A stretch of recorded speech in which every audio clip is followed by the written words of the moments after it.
Okay. Yes. So I've been the chair for the past 4 years, and just due to my unavailability of being available for the winter months, I feel that I should be giving up that position. So I'm going to make a motion to appoint a new chair and vice chair. Um, can I have uh, that's my motion, a seconder? Okay. Was that Alan? And all in favor? Okay. Rudy? Is Rudy there? Okay. Well, I'm in favor too, so that motion carries. And I'll leave it to Sherry then to uh, uh, to lead that portion, or am I to do that, Sherry? We'll leave it up to you, Linda, if you don't mind. I guess it's just putting a recommendation for the chair. And I hear there's been a recommendation to appoint Alan Strang as our new chair member. Do all of the members agree to this appointee? And everybody in favor? I'm in favor. Okay, so we have appointed our new chair. So Alan will take his spot. And we need a recommendation to put our new vice chair. So do we have any recommendations for the new vice chair? Linda, are you in favor of being the new vice chair for this term? I certainly would be. Just recognizing that I'm not available in person during most of the winter months. But otherwise, yes, I'm quite in favor. Yep. Okay, so everybody in favor of having Linda DeHonk Crandon as our vice chair for the Committee of Adjustment for the new term? Okay, I guess these motions are carried, and appreciate that, Linda and Alan. We have a couple other resolutions that now our new chair will bring forward to the committee, unless there's any other discussion with the appointees.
Sorry. Who moved the vice chair? Bill?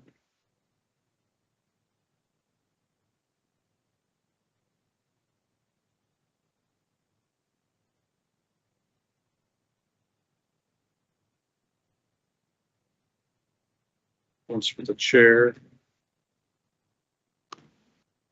Well, that was moved by Linda. Second. Points me. Seems weird.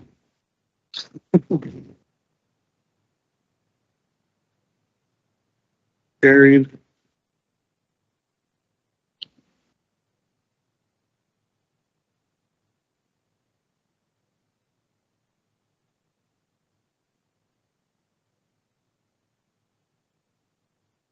Super.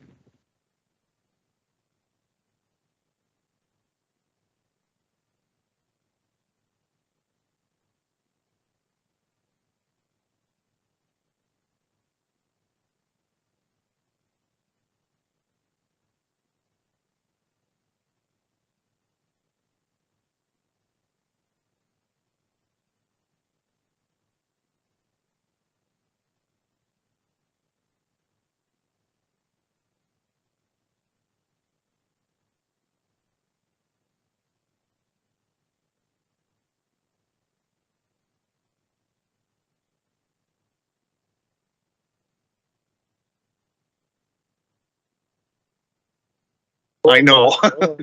I know. Okay, I hope that works better now. If there's anyone present who's not an applicant or an agent but is interested in the decision of the committee, you may file your interests with our new secretary treasurer. Please list the file number, your full name, and mailing address. Copies of the decisions are automatically sent to the applicant and agent within 15 days of the meeting.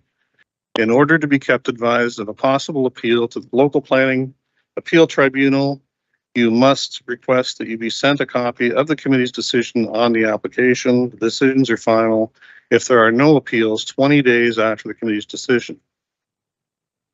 May I remind everyone that we are being recorded and to mute your audio devices, your phones and such. The first order of business of this new committee of adjustment is to determine if any members have any disclosures of pecuniary interest.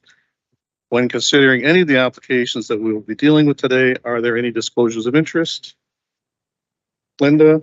No, I have none. I just have one quick question though, Alan. Do we need a motion to appoint the acting secretary treasurer, or is that not needed? We're getting to that one. Oh, I'm sorry. Okay. That's I'm all just right. following the agenda, so. It's okay. Rudy, you good?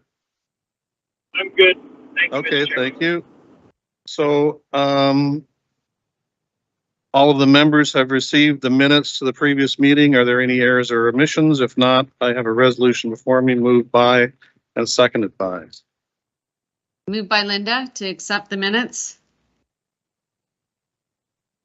Rudy seconds, Mr. Chairman. Thank you, Rudy.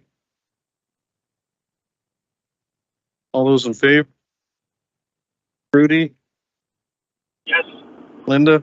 Yes. Thank you.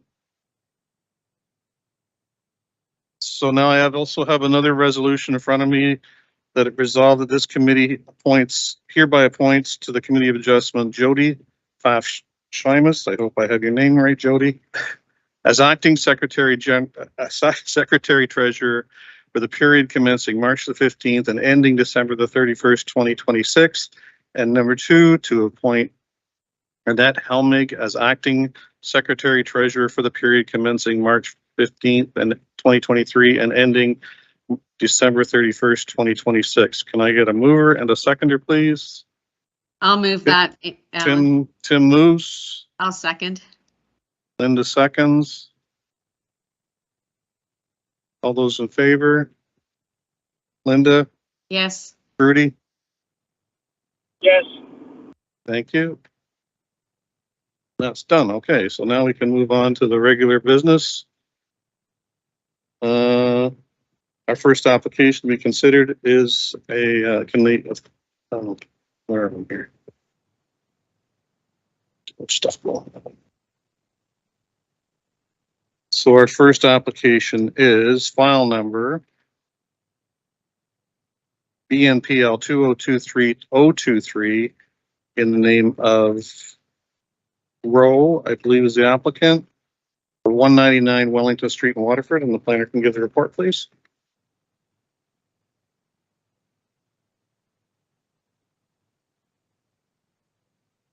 Very good. Is this working now?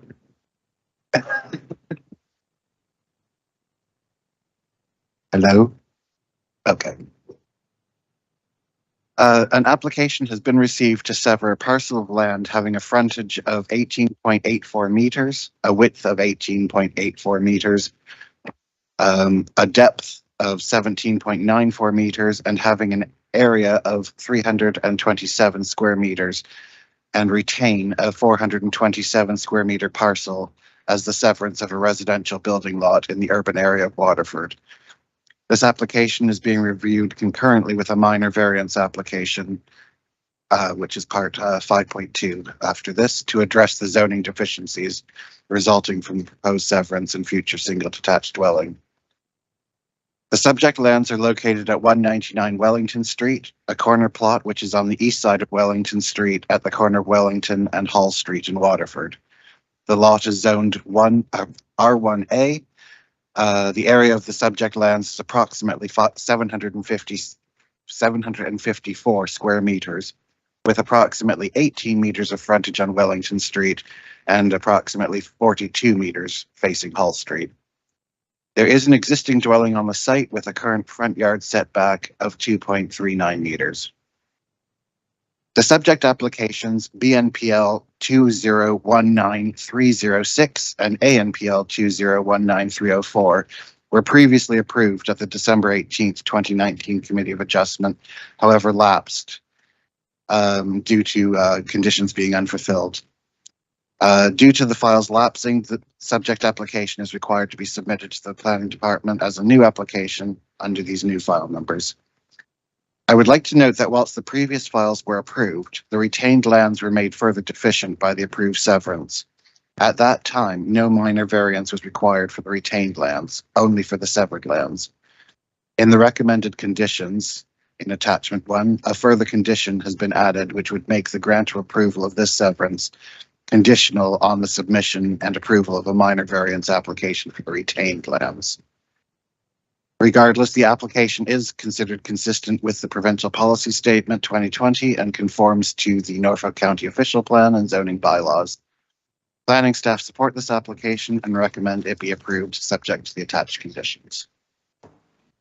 Okay, thank you. Is there an agent or applicant in attendance? Okay, we'll get back to you in a second. Does the committee have any questions for the planner?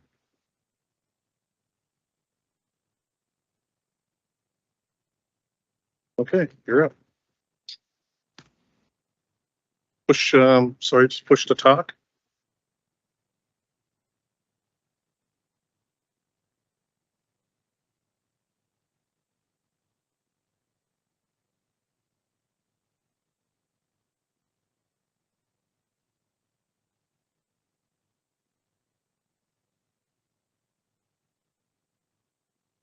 I can't hear, Alan. Now, can you hear me? I can hear now, yeah. Thank you. So this application was previously approved in 2019. The reason it lapsed was because there was a condition in there about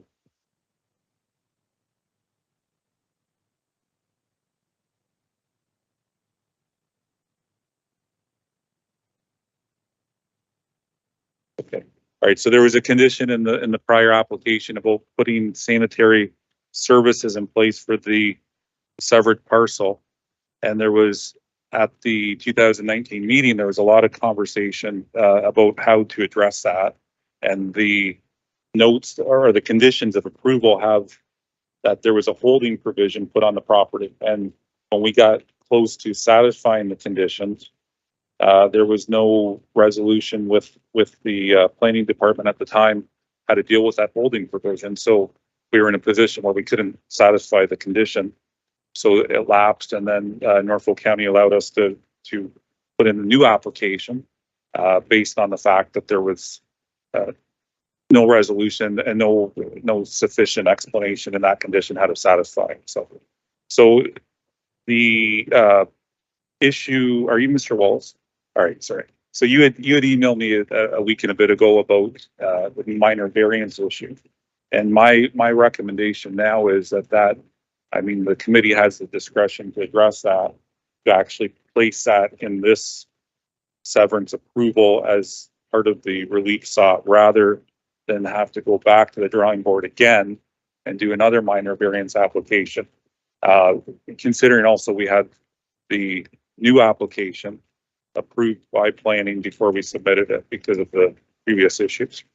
So that's part of that, to request that if there's a minor variance discrepancies for the retained parcel, that's part of the relief that you give today from the committee. So where are you at with the sanitary condition that you couldn't meet today? Where are you at today with that? It wasn't an issue of us not being able to meet it. It was how does Norfolk County lift that holding provision? It was ambiguous, and I recall very well 2019 there was a long conversation. I think I'm not putting you on the spot, Sherry, you were there, and we were trying to figure out how to address it. And as we got closer to the lapse date, the planner on the file suggested that I, the lawyer, personally give an undertaking to make sure water and sewer get put in place. I said, that's not my role to give an undertaking to promise that's going to be done. Right. So there's that. The new severance conditions anticipate that my client is to pay the expense of getting the services in place from, it would be Wellington Street. So if you look at the configuration of where the retained parcel is now and where the severed parcel is on Hall Street, the connection would be from Wellington Street. So there's no sanitary line down Hall Street in that spot? No, there is not Okay. currently. But the new conditions have that my client is not only going to pay for, so there are a few issues. The first is the minor variance that I don't think my client should be placed in the position of having to do another application to have that minor variance addressed. But this, one of these additional clauses or conditions in here also state that my client is going to hook up the sanitary sewer, not just from Wellington Street over to the severed parcel, but all the way over to the next street. And I'm not sure why my client would have to incur the expense of that when the old severance, again, wasn't because of not because my client's errors or issues couldn't be satisfied then. So now to put additional expense to connect it from street to street, I don't know if that's necessarily a reasonable request from the county. Let's get some comment from planning staff.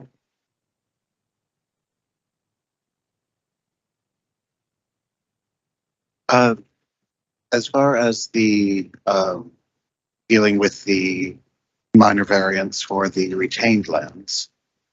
Sorry, can people hear me? Yes. Yeah, okay, great. Sherry, is that something we'd be able to do under this, as that wasn't advertised? Sherry, I can't hear you. Sorry, she was just saying she'd have to check with the director. She couldn't make that decision. Okay, just a comment from me, Alan, if I have a comment or whatever, whenever you're ready, you can let me know. Okay, and then as far as the services hookup, it's been a little while since I've read the condition that development engineering request we put on. But my understanding wasn't that it was connecting from Wellington all the way over to the other street. It was just connecting from that site to Wellington. The severance conditions in the recommendations here state from number 7. State that they're to install the municipal infrastructure on Hall Street from Wellington Street to St. James Street South. That runs all the way across. There's no need for that, and that would be significant expense. And the same would follow for paragraph number 8. That wasn't a condition of the old severance to ensure there was adequate capacity and allocation. I'm assuming if there's services put in place that necessarily follows that there will be. We don't want to install these services and then find out that number 8 doesn't allow us to. Well, I was always under the impression that, it's typical for you to bring the services into where you need them. But I hear what you're saying about extending them to where you don't need them, really. I don't Beyond. want. I hear what you're saying. It's standard practice to bring them in to where you require them, right? Correct. But not beyond. Not beyond. That would be somebody else's project, typically. And the same would fall with number 8 to say that we've got to also make sure the allocation's there. We do not want to incur the expense of installing the services and then find out that there's not capacity there to service the property to expend all that money on putting the service. So that would be the call of development engineering to say whether there's capacity on hand or not. As long as they go hand in hand. We don't Right. put in the services till we know the capacity's there. Okay. Linda, what's your comment? Well, just with regards to the, I've got a few, but with regards to the minor variance on the retained parcel, it's my understanding that that has to be circulated. That's in the Planning Act. So I don't think that we can deal with that in this application. And I'm sure the director of planning would confirm that, but I've kind of been in a similar situation, and I'm quite certain that that has to be circulated. So there's no getting around that as far as I understand. And then with regards to the extension of the services, I fully understand what the agent is bringing forward in terms of the additional expense. And we may be able to rephrase the condition just to read that as long as Public Works can be satisfied that they can extend it only as far as necessary. Because I do know when they connect, I don't know where the water is coming from, but are you extending both services? The water and sewer, sanitary sewer have to be so far apart. And I don't think, they probably don't need to extend it all the way through to the other street and connect to both mains, but so I'm just suggesting we rephrase that to say that Public Works needs to be satisfied with whatever they're proposing. Is that an adequate compromise on your part for our? No? Okay.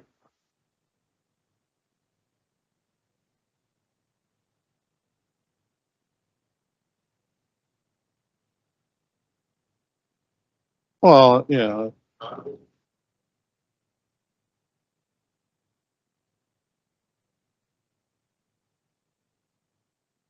Well, and I think that's what Linda's suggesting, that we remove that portion of the wording. And we can work on the wording to satisfy you and the planning staff at the same time.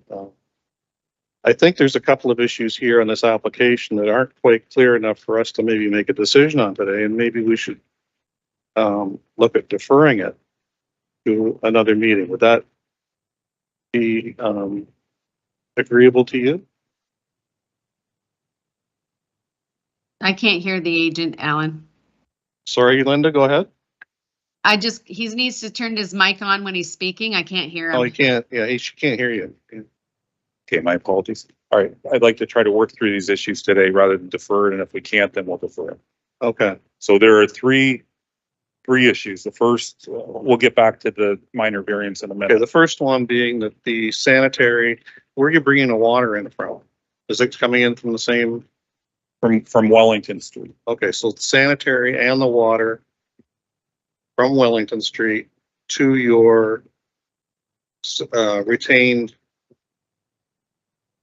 To the severed parcel. To the severed parcel, correct. So it can simply say that the applicant will be responsible at his expense to install municipal services to the proposed lot. That's what your old 2019 condition was. It was plain and simple.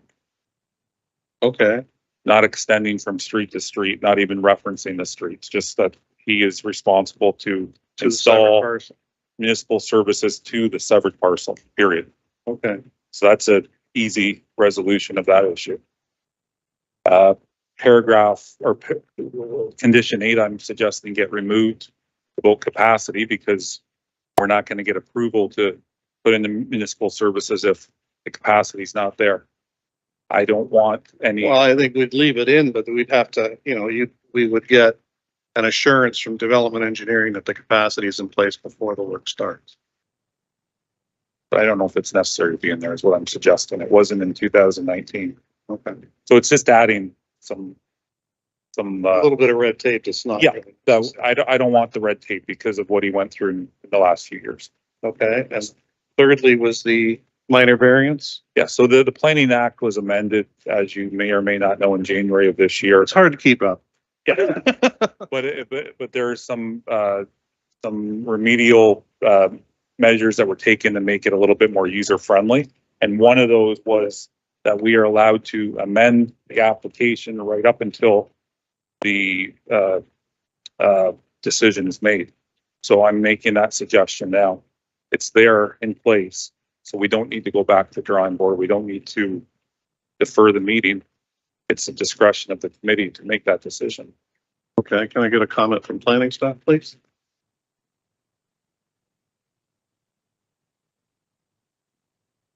Hi, just jumping in. So just to add clarity and recognizing if you have a specific section in the Planning Act, I'm happy to review.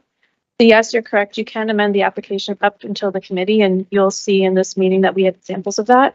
But what Linda refers to, my understanding is correct. So the official plan policies require that for any deficiency created in the lot created or retained through a severance, needs to be addressed through a minor variance.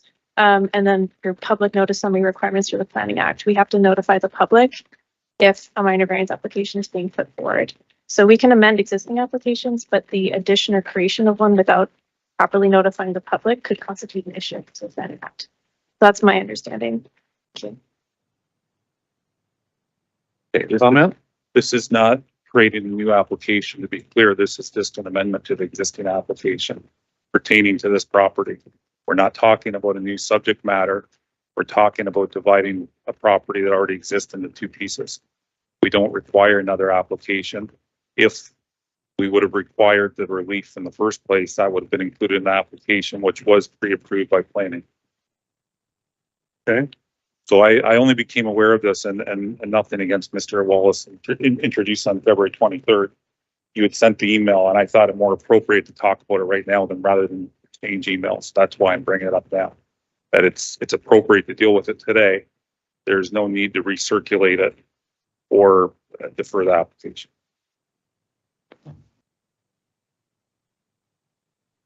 Alan, just a comment. We can move forward with approving it, but like the application today, but just I'm not in favor of removing that condition. So I just want to get that out there. That's condition 8 to do with the capacity, Linda? No, is there not a condition that there's a minor variance done on the retained parcel? That's the condition I'm referring to. Number 3.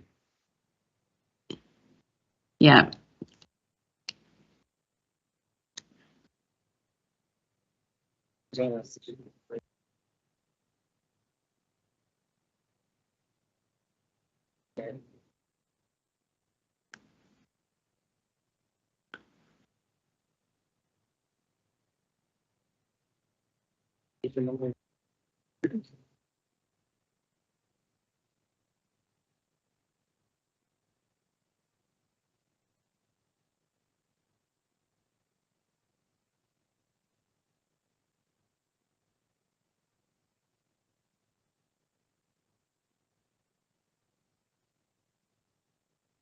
Are you referring to file 3024, the minor variance? Yes. Yeah, sorry, yeah. No, the application number. So you have 2 applications on this property. I only have one report, so that's why I was a little confused. So you have file number BNPL 2023023, and that's the severance. And 3024 is the minor variance, correct? Correct. So you're saying that what you're saying is the minor variance is not necessary? No, I'm saying the minor variance is necessary. I'm referring to condition 3 Right. of the severance file. No, okay.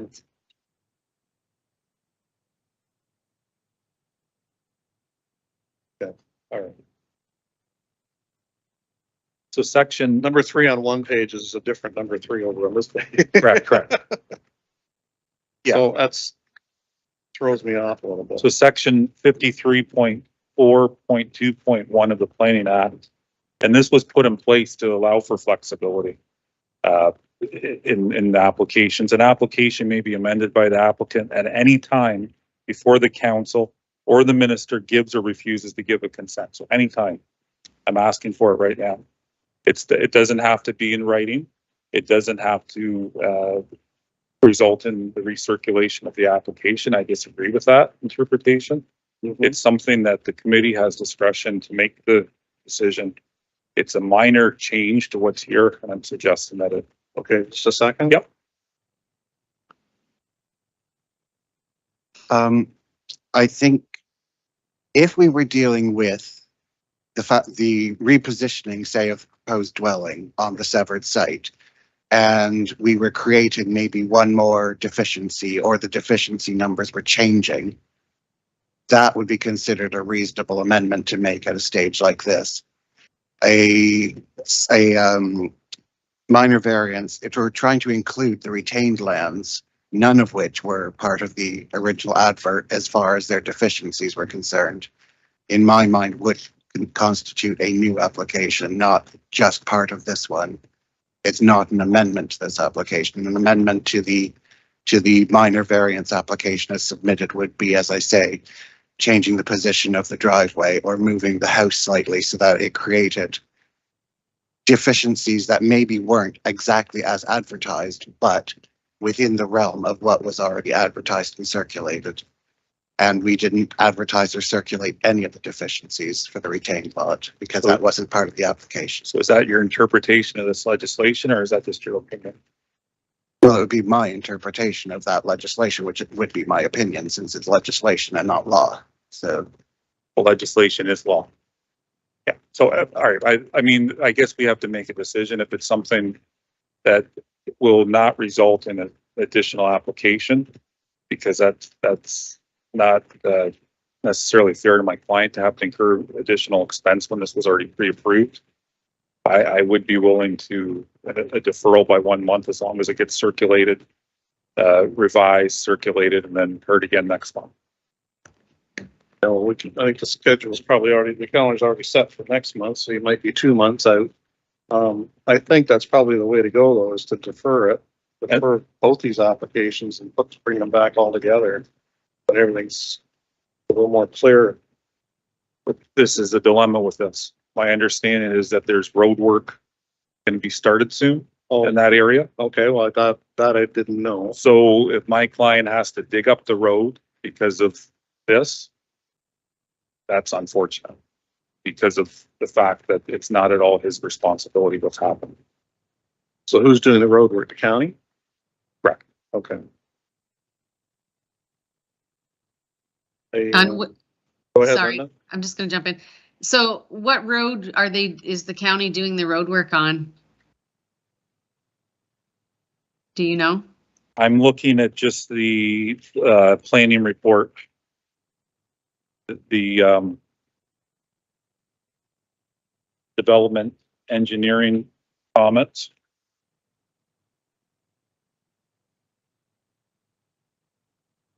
Paragraph 8 on page 6 of the report. In any event, it says Norfolk County will be reconstructing Wellington Street through the spring, summer of 2023. Okay. So if we wait till the May or June meeting, my client's incurring a bunch of additional expense because of this. Well, let me ask you this. Is there anything here that we can defer the minor variance? Can we defer that to get that more clear and recirculated, or and we can approve the severance? Does that work? Yeah. Well, I'm sorry. Go ahead, Linda. okay, I'm just gonna suggest, like, the minor variance on the severed lot, there's no issues with that. Am I correct to the agent? Correct. Okay, so we can approve that tonight, the minor variance on the severed lot. With regards to the severance, I would suggest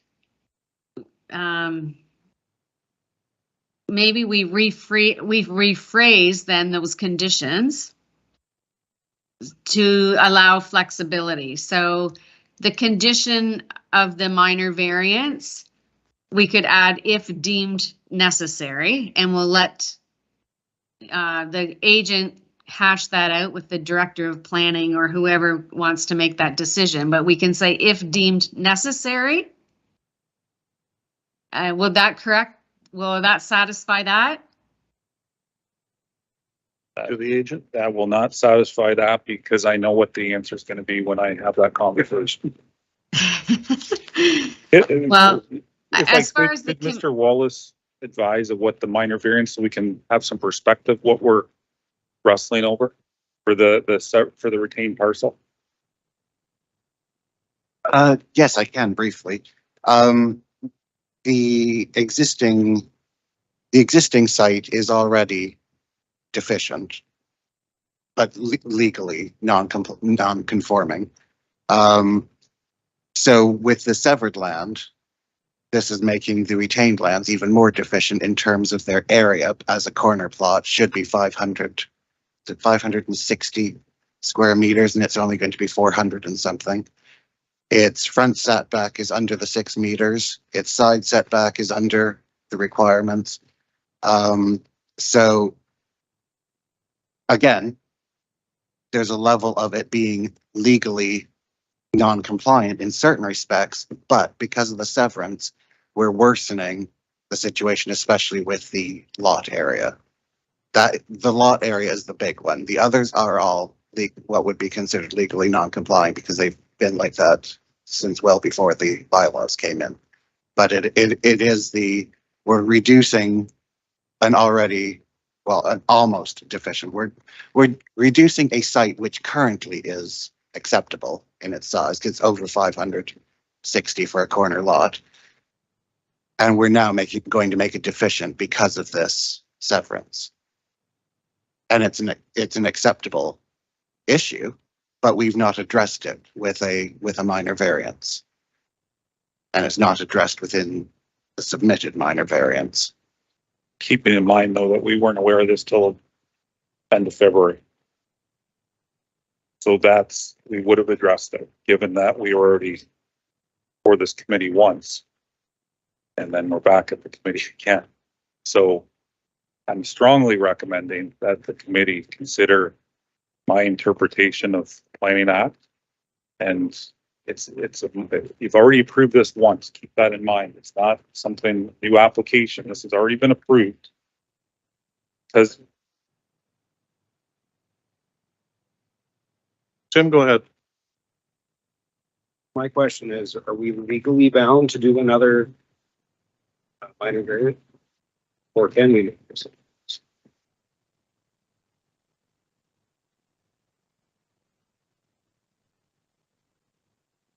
So speaking as a planner, not a lawyer, what I can say is if you approve this and it is not subject to the condition of getting an additional minor variance to recognize the deficiency of the subject, you're not meeting the official plan policy.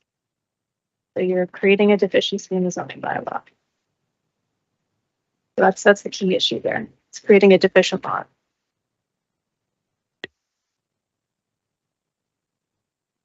Been the same issue though when it was approved before. Yes, it was. And actually the zoning administrators had highlighted that. And for some reason, it didn't translate from the zoning administrator into the final report or into the conditions at that time. But it had been highlighted by the zoning administrators that the retained lands needed to be, the deficiencies created on the retained lands needed to be addressed. But as I say, unfortunately, it didn't seem to have made it from the recommendations by the zoning administrator into the report or into the conditions. unfortunately, I'm not able to pull it up on the spot, but I'm confident, very confident that any changes are permitted right up until the time you make a decision. So that's my interpretation of that section. It's also interpretation of Sid Troyster, who's quite likely the most recognized lawyer in the province on the Planning Act, has made that same comment. Well, I understand what you're saying. It's just that it's a little blindsiding to the committee that, at the 11th hour, you're coming in and changing you're amending your application, or you're without proper, we don't have the proper documentation to go by. Linda, do you have something? Well, okay, I'm kind of on the fence here. I sympathize with the applicant because I feel sometimes the communication with issues like this, like a lot of times the applicants don't get the reports until we see them. And so they're not aware of some of these conditions up front and can't hash them out ahead of time. And given that there's no public opposition or no, well, we don't know that yet. I guess we haven't found out if there's anybody wanting to speak to this application. So maybe we could do that. I disagree kind of with the agent. I think the retained lot is considered a separate application. It's not part of the ANPL 2023-024. They're usually dealt with separate applications. That's been past practice. And I know it's an additional fee, but that's how planning has always treated it in the past. But I'm kind of on the fence. I would maybe consider approving it just as long as there's no public opposition. But I think we need to get a better understanding of this amendment to the Planning Act Okay. and what it involves. So I don't know if that helps. I just want to ask Rudy. Rudy, do you have anything on this? Yes, Do you have any comments, questions? can you hear me, Mr. Chairman? Yes, go ahead. Rudy. Yeah, like, I don't know. My tendency is to go for a deferral because there seem to be a number of issues here that one side has one position, one side has the other position, and then that puts the Committee of Adjustment in a difficult spot because we're trying to make something work that may be okay or it may not be okay. So I know that the applicant or the agent would rather have it dealt with today. I understand his position, but I think from a position of prudence, I think deferring the application and sorting it out would be the best course of action. That's my opinion, Mr. Chairman.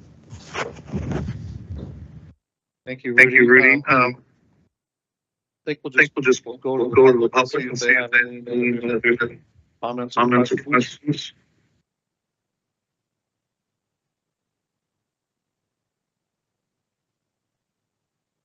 Great system.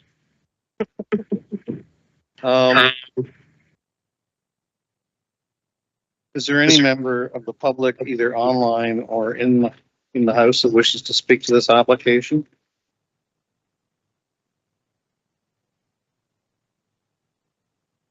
Online, Julie?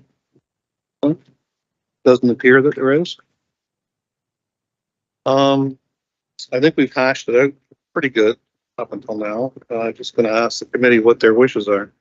Sorry, Tim, you had something that you wanted to add. Sorry, I just had one more thought here. So this other one on the severed lot has been circular. So it's actually a smaller area than the one they're retaining. And the public around them has been okay with that. So the only thought I had was really the only neighbor being truly affected is the one that they're severing from, right? They're the only ones really being, nothing else is changing between existing neighbors that wasn't already there or approved by the public. So sorry, that was just a comment, but that's fine. Good. Thank you. What are the wishes of the committee?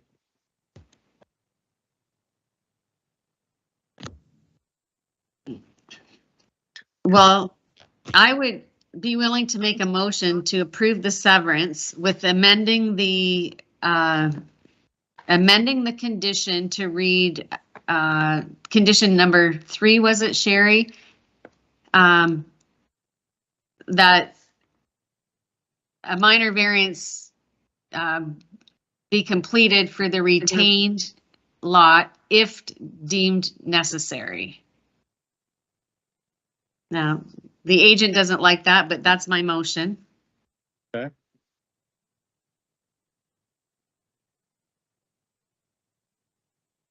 So you're moving to approve amending condition number 3, stating if necessary. Yes.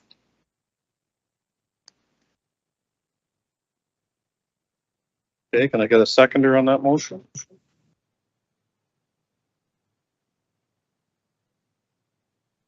Right, Phil?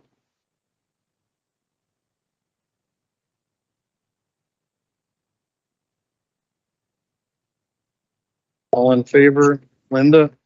Yes. Rudy? Yes. And Tim? Yes. Phil? Carried.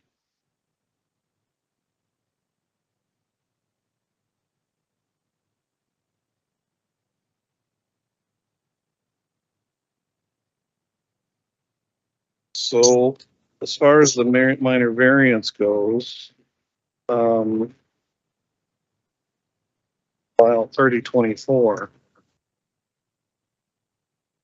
If it's not necessary, then this kind of negates it, is that right? You said? No.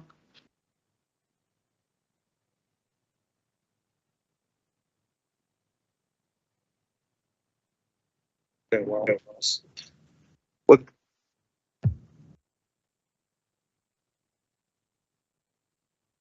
well, we can try to get it in the schedule. I don't know. That's the Secretary Treasurer sets the schedule of the application. So they're saying absolutely not by the looks of it. So we can defer it and then you can go from there.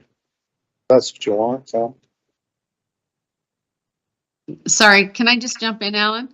sure thing. Go ahead, Linda. Did we not just approve the severance? Yeah. Okay. So then the minor variance application in front of us, Yeah. there's no issues with that. Oh, okay. So Would you agree with that? That there's no issues? Okay. Turn your mic on. I'll get you. So what's the wishes of the committee on the minor variance then? 3024. I'll make a motion to approve it. Okay, thank you. So if there's an additional minor variance required, is that going to be at the expense of the county? Like this one was where the fee I'm was. not calling that one. No, but can I get some comment on that? You can probably get comment. You might, I don't know. You're Planning. not gonna get you won't get a commitment. Or so who do I speak with to get We clarity on need that? to take that up with the director of planning or the GM. Yes, we can certainly ask the director of planning to make a call one way or the other on that.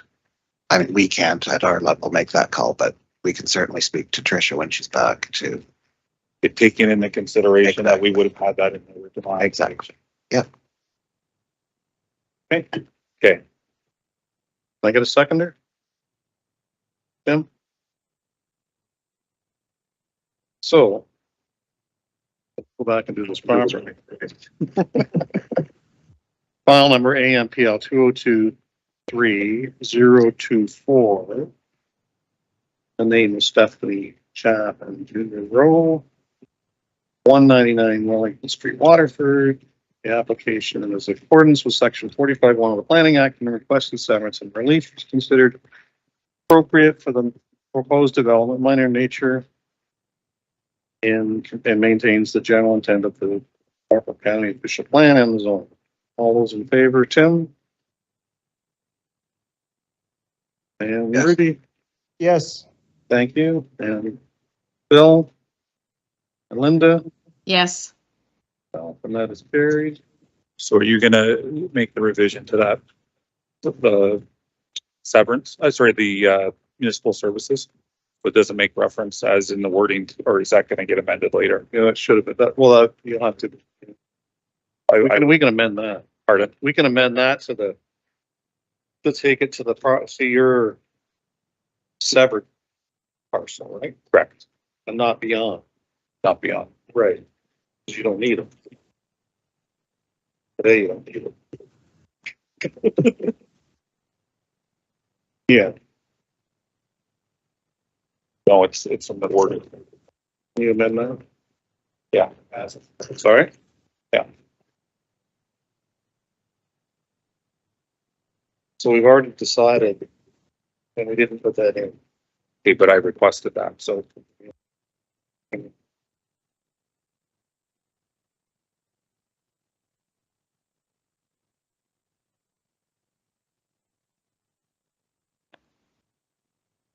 Sorry?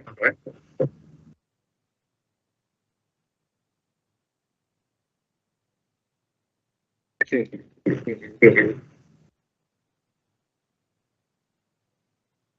Sorry, I'm just asking if we want to take a recess to discuss the process for amending the conditions.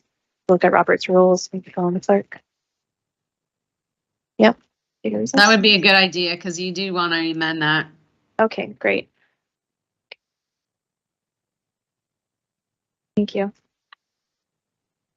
we'll be back in 5.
Okay, so you wanted, so I'm clear, where is it?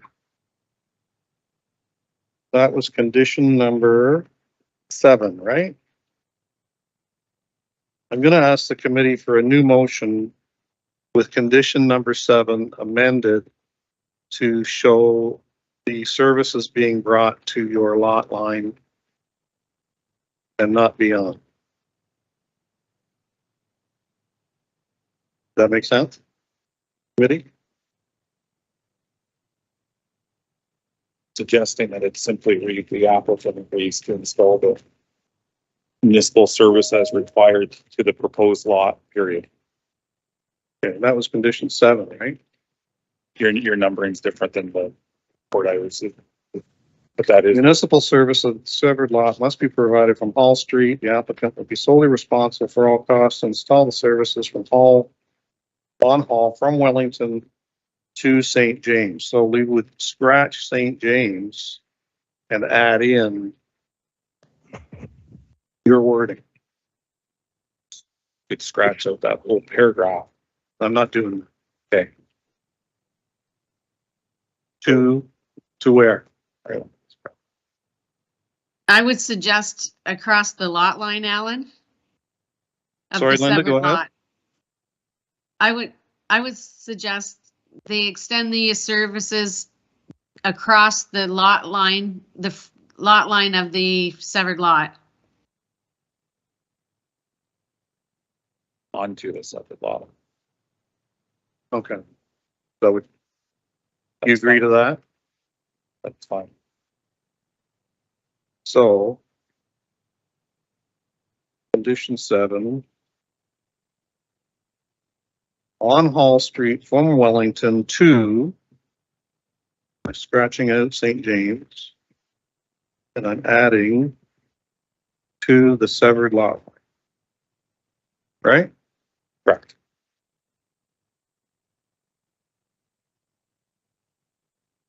Okay, can I get a new motion from the committee? a revised motion to, we'll put down here as amended.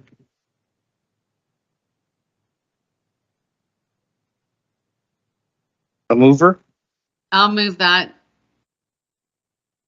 seconded by Right here. moved by Linda, seconded by Tim. That the application is consistent with the village policy statement, complies with the policies of the Norfolk County official plan regarding the creation of a lot within an urban area, meets the intent of the zoning bylaw as amended. I'm just going to put in that was number 3 and number 7.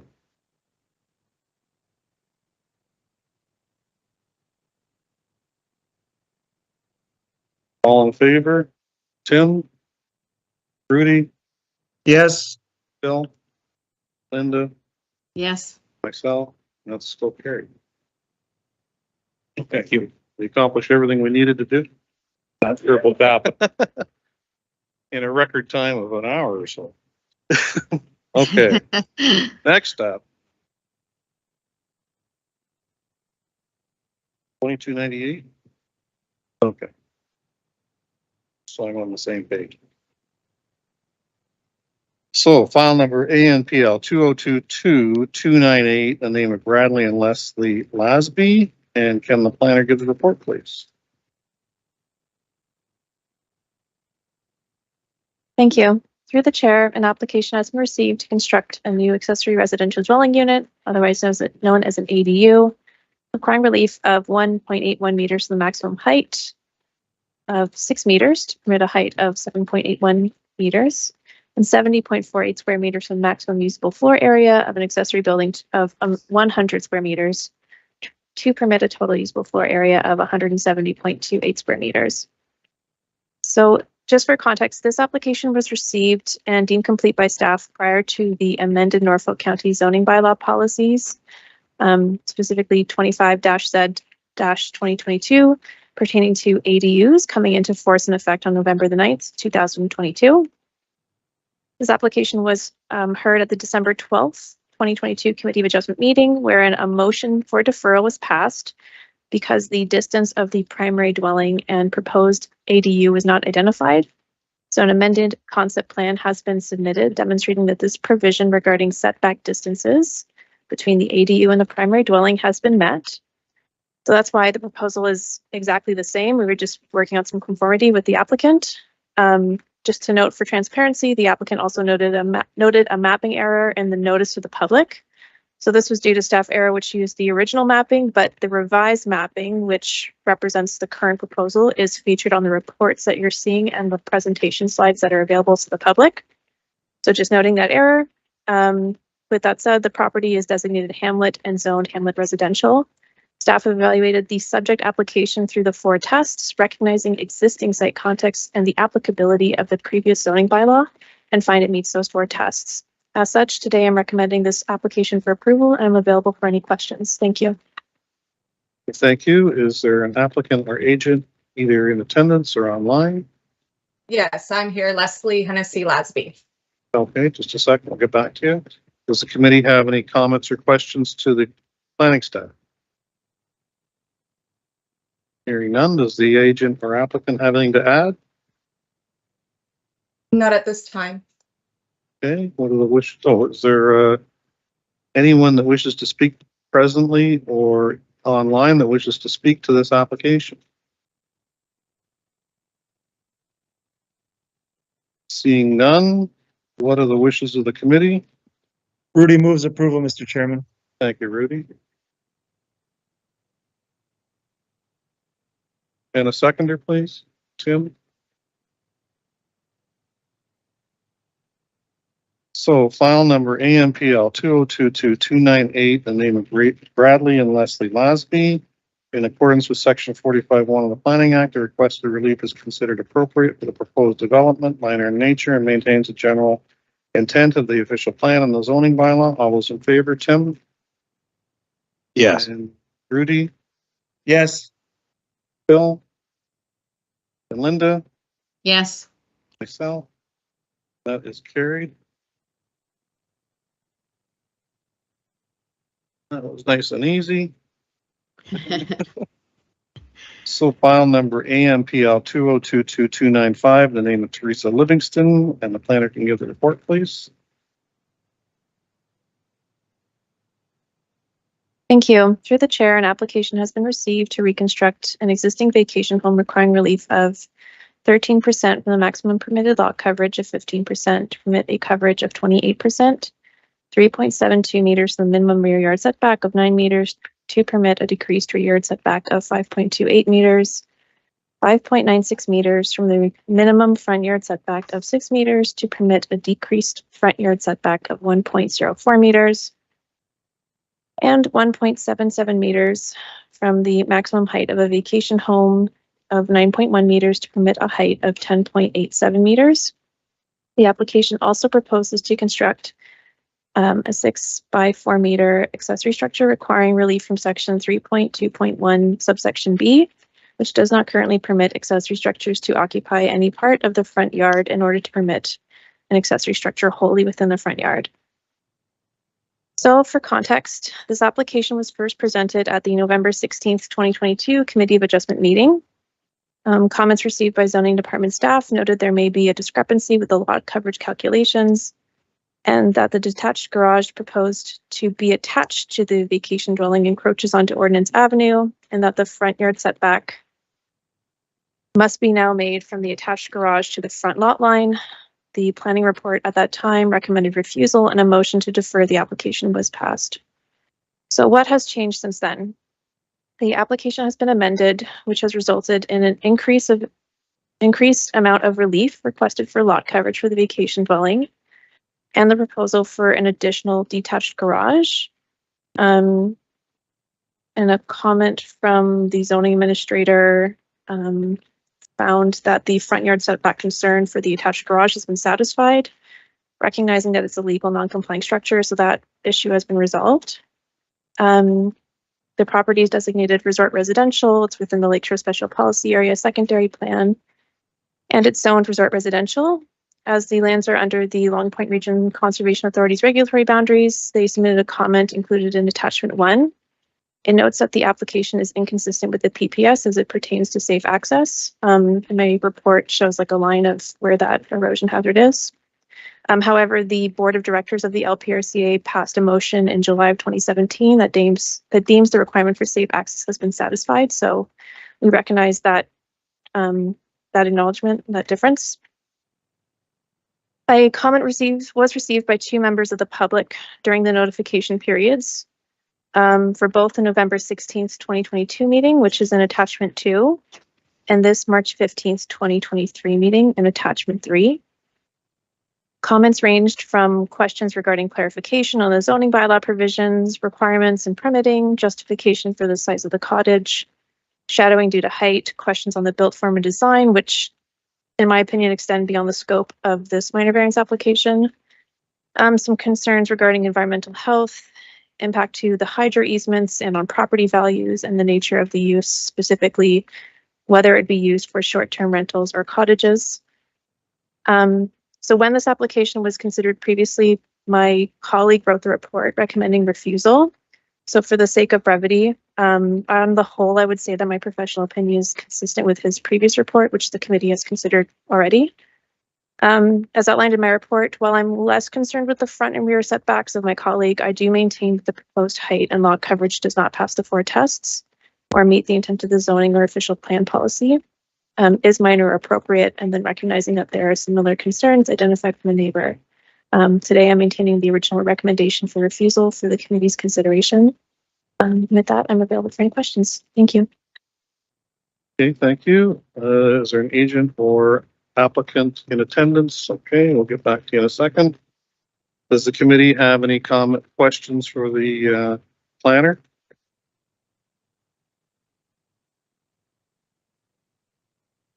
Later on. Okay, you're up.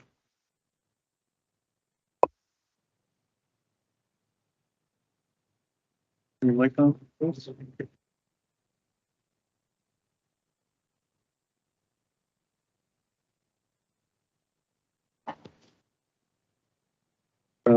No, on the front. There you go. Is that on? Am I good? There you go. Okay. I hope you recall me being in front of you in November That and little room back there. yes. At that time, you were on the verge of approving this application after I had amended the lot coverage. But it was me that made the recommendation to defer it because legally it had to be recirculated. Right. So that got balled up along the way, but here I am today. Okay, the first point raised in the planning report regards a hydro easement along with hydro wires over the proposed new cottage. I suspect that no one attended the site to look for themselves physically because there are no hydro wires at all on this property. In fact, they were relocated to the road allowance back in 2017. The hydro easement mentioned in the report was released by Hydro One back in early 2021. I gave a copy of the documents regarding that to the planners back in October of last year, and I have no idea why they continue to raise this point. I checked the property PIN number at the registry office on Monday, and no mention of the easement shows up on title. So it's been completely removed for quite some time. Next, the report on 2 occasions refers to a detached garage. It is not a detached garage. I made that clear to the planner that the detached building is a utility shed. My application reads utility shed, and I submitted architectural plans of the shed so there would be no mistaking its intended use. Curiously, on today's docket, agenda number 5.9, a similar shed in Long Point is proposed within the front yard as this one is, and the same planner is recommending approval of that. On the issue of lot coverage, at the requested 28%, you'll recall my presentation in November when I gave 6 examples of new cottages in Turkey Point exceeding 28% lot coverage, all in this area and all ranging from 31% to 44%. So this request is not one bit unusual. Further on today's docket, agenda number 5.10, a similar situation is proposed on Landon Street. An old cottage is to be demolished and a new cottage replacing it with a lot coverage proposed of 30%, and the planner is recommending that you approve it. Next, regarding height, from 1980 to 2014, the previous zoning bylaw, 1DE 80, permitted a maximum building height of 11 meters. And that height was measured to the midpoint of the roof, not to the peak as it is in today's bylaw. The relief asked for here today is for a very small 3rd-story sitting room to overlook the lake's vista. The architectural design of this cottage is very much southern and eastern seaboard. This style usually has a widow's walk on the 3rd floor, enclosing it in glass, as in this. I have the architectural plans in hard copy here today. I've given them to the planning department in digital format. That the enclosing a widow's walk in glass architecturally is referred to as a belvedere. Sorry, can I just interrupt you? Yeah, That's it here? no, I don't know. Looks like a picture of a That's a a, rendering that's a deck. rolled out on a picnic table. Okay, here's the architectural plans. Okay. Similar. And you can see in the middle is a small belvedere. Yeah. Okay. What's going on what you have is the rear deck. Much to do has been made about a 3rd story in both the planner's report and in a letter from the neighbors, Peter and Jane. Again, it seems as if no one from planning attended the site, because if they did, from the bottom of the hill at the corner of the Turkey Point Road and Cedar Drive, proceeding from there direct to this site on Ordnance Ave, they would have passed by 13 full 3-story cottages and 3 partial 3-story cottages, which is what this application is. And if necessary, I can provide you with the addresses of them all. Within eyesight of the Livingston property is a 3-story cottage that's only a couple of years old on Ferris Street.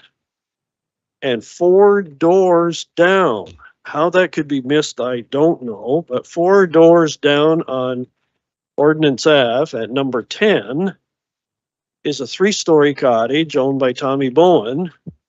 And if you've seen him in Turkey Point, his license plate reads the H2O man. He is the guy that owns the water system servicing Turkey Point. The rest of my comments address complaints that were filed by letter.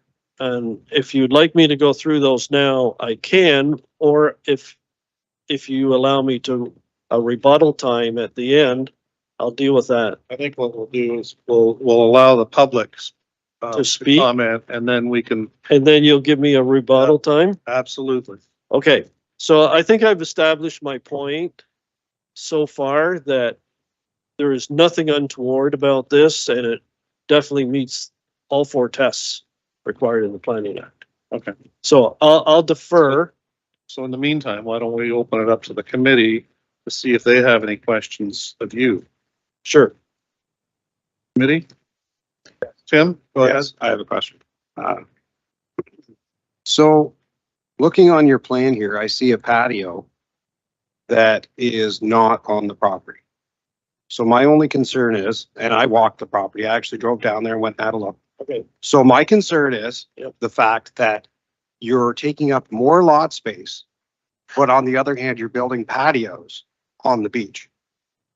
Oh, okay, so that patio has nothing to do with this application. That was in existence prior to my client even purchasing this property. That's been long there for years and has no bearing at all on this application. But, Yeah, I've got it right here. But no, my point is though, expanding the house more, that is to do with the application. And everybody has their own opinion. In my opinion, if the house is this small now and we're already over our limit, what's going to stop the customer or the person from doing more? You know what I mean? So you're adding a shed. And then my one other question is the fact this asphalt driveway also goes across. I know it's pre-existing, but right here. but the asphalt driveway is not part of the lot coverage calculation, nor is the utility shed. That's a standalone calculation where I'm allowed 10%. Yeah. And that shed constitutes about 2%. So it's neither here nor there in the lot coverage calculation, nor is the asphalt driveway. And the boardwalk that exists there owned to that patio, if you will, on the beach property, that pre-exists and is not part of this application. It's pre-existing. Sorry? I would agree with that. Okay. Linda? Rudy? Sure, I just have some comments. So I agree with what Dave is saying with regards to the patio. It's irrelevant, and if the province isn't happy with it being there, they'll deal with that. With regards to the lot coverage, I totally agree. We've approved many applications. 28% to me is consistent with what we've been approving in Turkey Point. They're meeting the side yard setbacks, so that's a good thing. As far as the rear yard setback, that has no effect on neighboring properties. That's the provincial land there, so I'm okay with that. The hydro easement, I agree, the hydro lines have been moved and that should not be an issue.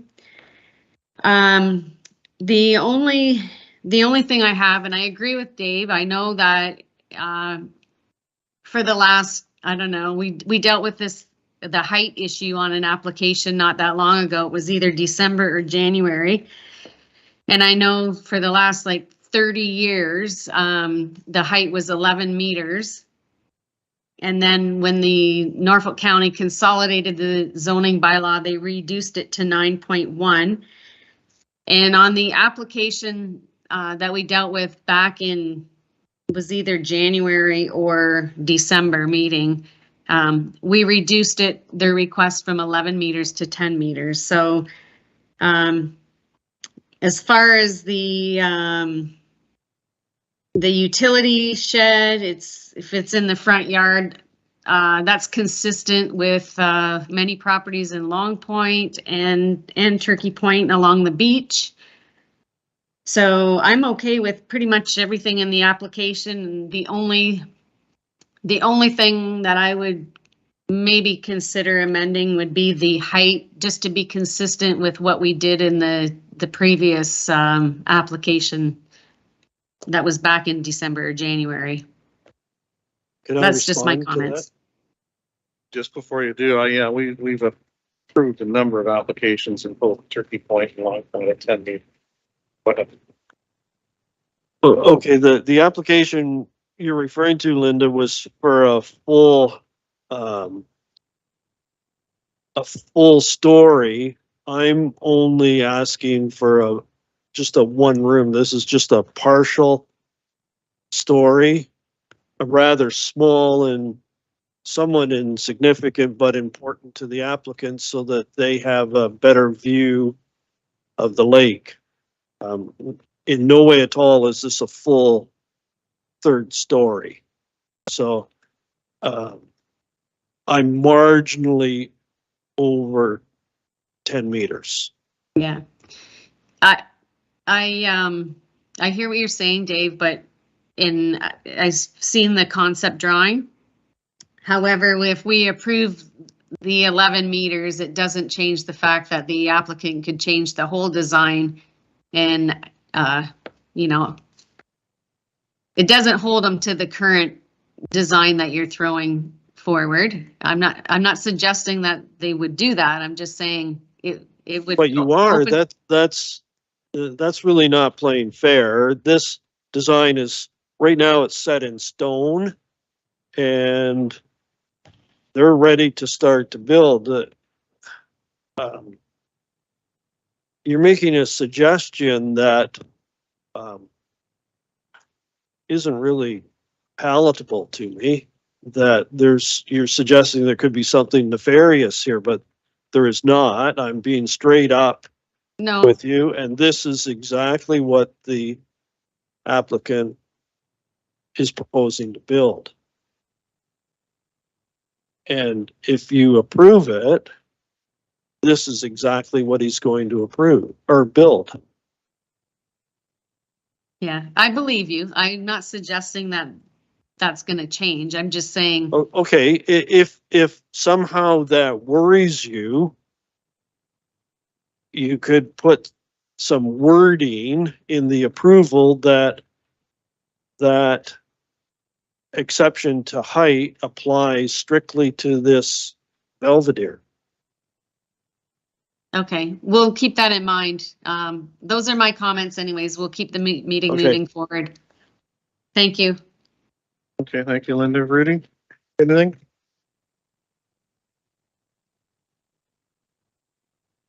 No, I'm okay, Mr. Chairman. Okay, Um, thanks. I'm going to open it up to the floor. Is there anyone present or online that wishes to speak to this application? Come on up, sir, and state your name and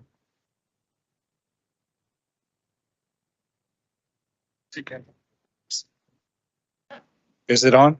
Yep. Okay. My name is Peter Vanderplaat. My wife and I, Jane and I, own the property adjacent to the applicants to the north. So as you look to the left, to the lake, you're on the left. I'm on the left. That's right, Okay. because there's nobody on the right. I know. Just to make sure. You've seen me, you've heard me before. I was here in November. And again, we support the planning department's recommendation to refuse the application for two reasons. One is the lot coverage issue. And second reason is the height issue. Both are very much of concern to us. And there's also a third issue, which is our understanding of the purpose of having zoning bylaws is, or one of the purposes is to create an environment that protects the right of enjoyment of property owners so that we don't have properties going amok, that everybody is nice and orderly and has a right to enjoy their property. This being a recreational residential property of ours, we've had to exercise that right of enjoyment for the last 22 years. It's been wonderful. It's a beautiful area. It's a beautiful street. It's full of 100-year-old cottages. Most of them are bungalows. And yes, there are a few higher dwellings. Tom Bones being an example of a recent, fairly recent, 20 years ago built. But most of them around us are all one-story bungalows, about 100 years old. And I'll go back to that right of enjoyment. But first, the lot coverage from 15 to 28%. In our case, almost the entire expansion of footprint is directed towards our property. And for the last 100 years, we've had a separation between the two houses of approximately 9.2 meters. If this is approved, this expansion will fall within, it is within the side setback guidelines, but it's right on our doorstep, let's say. What's curious is on this new drawing presented today is the old drawing showed that there was going to be a retaining wall there because there has to be probably some significant grading work that needs to get done. That doesn't show up anymore. So I'm not sure if that grading work is no longer required or if that detail was left out of this application. I don't know. But what will happen is the shadow effect of the structure being moved right to the lot line and the height, overall height. And I looked it up. There's a website for if you're planning to add solar panels to your house, which is what we wanted to do. And so I'm very familiar with the website. It's called suncalc.org. You can type in the address, 18 Ordnance Avenue, and you can look exactly what the shadow looks like and how it's cast. And unfortunately, because they are directly south of us, that shadow is always directed on our property.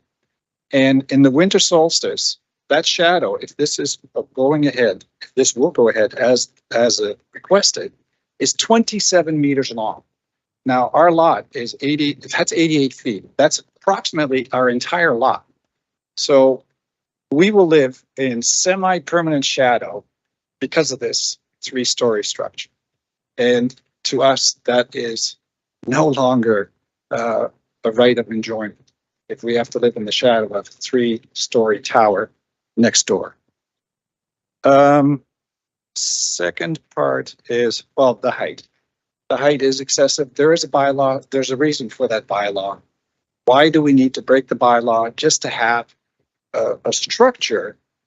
And I call it a vanity project, but it's a design thing that has no utility. That will be used once or twice in a year. Yet the shadow effect is something we need to deal with 365 days a year. And I find that it's for us, it's not acceptable. And the last thing is, as was shown by the agent, a very large 2nd-story deck that is coming out of the house. And I don't know if that's part of the lot coverage or not. I don't believe it is. But for us, this is an issue because the location of that deck is approximately 6 to 8 feet from the lot line, and it's elevated, and it's right where our outside patio is, where we spend most of our time in the summertime. And this patio can hold, it looks like it can hold 20 to 30 people. I don't know how many people can fit on there. But that to us is a major concern, and it goes back to the right of enjoyment of our property. It's been there 100 years. We've had it for 22 years. I'm very, very concerned about that. Okay. Those are my points. Okay, thank you very much. Is there anybody else that wishes to speak to this application, present or online?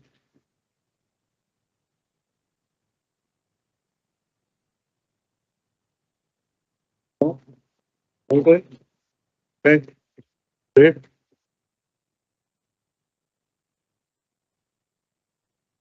Can you address the retaining wall, as mentioned?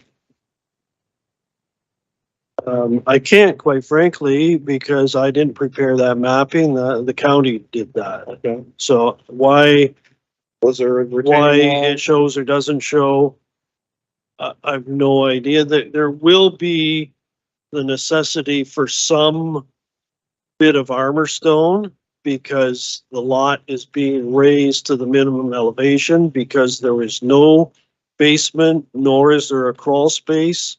Under this, it's a slab on grade, and the floor is set to be ever so slightly above the grade set by the zoning bylaw and by LPRCA. So the ground floor is set at that grade.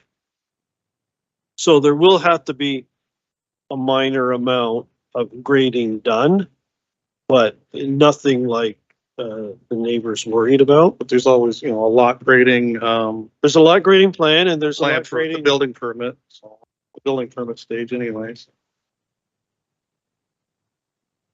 Grading plan. In fact, I have a copy of it right here. And it's already been approved. Okay. Okay. With respect to Mr. Vanderplat, and I'll address the concerns as he itemized them in his letter. My client invited Peter over to his place on October 30th to show him the proposed new cottage plans. Peter was allowed to photograph the drawings. And after much discussion, Peter told my client that he had no issue with the proposal and in fact expressed that he loved the design. He did, however, raise issues at the November 16th committee meeting, after which I met with him and offered to go over the plans again, but was rebuffed. On February the 20th, I met Peter on site and reviewed his concerns. I advised him quite clearly that not only did this cottage meet the side yard setback requirement adjacent his lot line, but in fact exceeded it. So there's quite a bit of separation there. He's concerned about the second story deck and the hosting of large noisy parties impacting his solitude and that his privacy would be impacted by prying eyes. When I met with him February the 20th, I told him that that deck is off the master bedroom. Now, I don't know about you, but in my house, the only other person in the master bedroom with me is my wife. We certainly don't invite guests to go traipsing through our bedroom out onto our deck. And I suspect that will be the case here. It's a private deck off the master bedroom. It's not off of the living room or a rec room or anything of that sort. Secondly, a 6-foot man standing on that deck would have his eyeballs 14 feet off the ground. Between the deck and the neighbor's yard is a 30-foot tall maple tree that, when in leaf, will completely obscure the neighbor's property. And I have photographs here that I just took on Monday to illustrate that. I've got several of them shot along the property line and in the backyard to show the size of this tree, the height of the tree, and the fact that it is right beside that deck that seems to be offensive. The last issue I want to address is regarding the future installation of solar panels. The Belvedere is 35 feet from the neighbor's cottage. Any shadow cast that would impact his cottage at that distance would be just before sunset when the sun is low in the horizon, not as something pulled off the internet. No solar panels currently exist on the cottage. Norfolk County Building Department does not have an application on file for the installation of solar panels on the neighbor's cottage. There are no provisions in the Planning Act that make mention to shadow cast.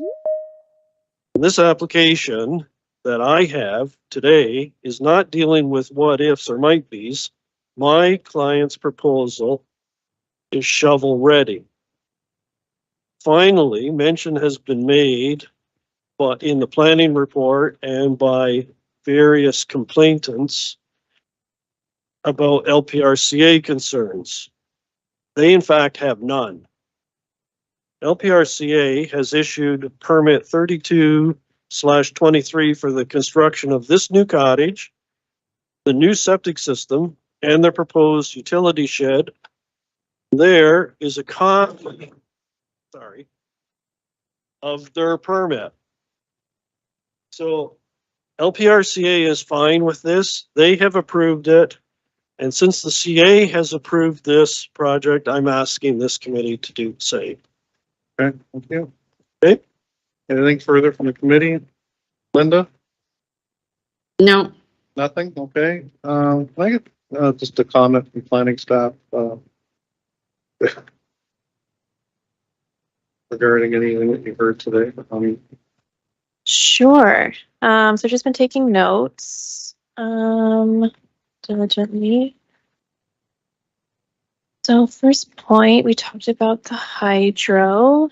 Just to clarify, was there a particular patient report that you found there was a concern from planning staff about the hydro easement?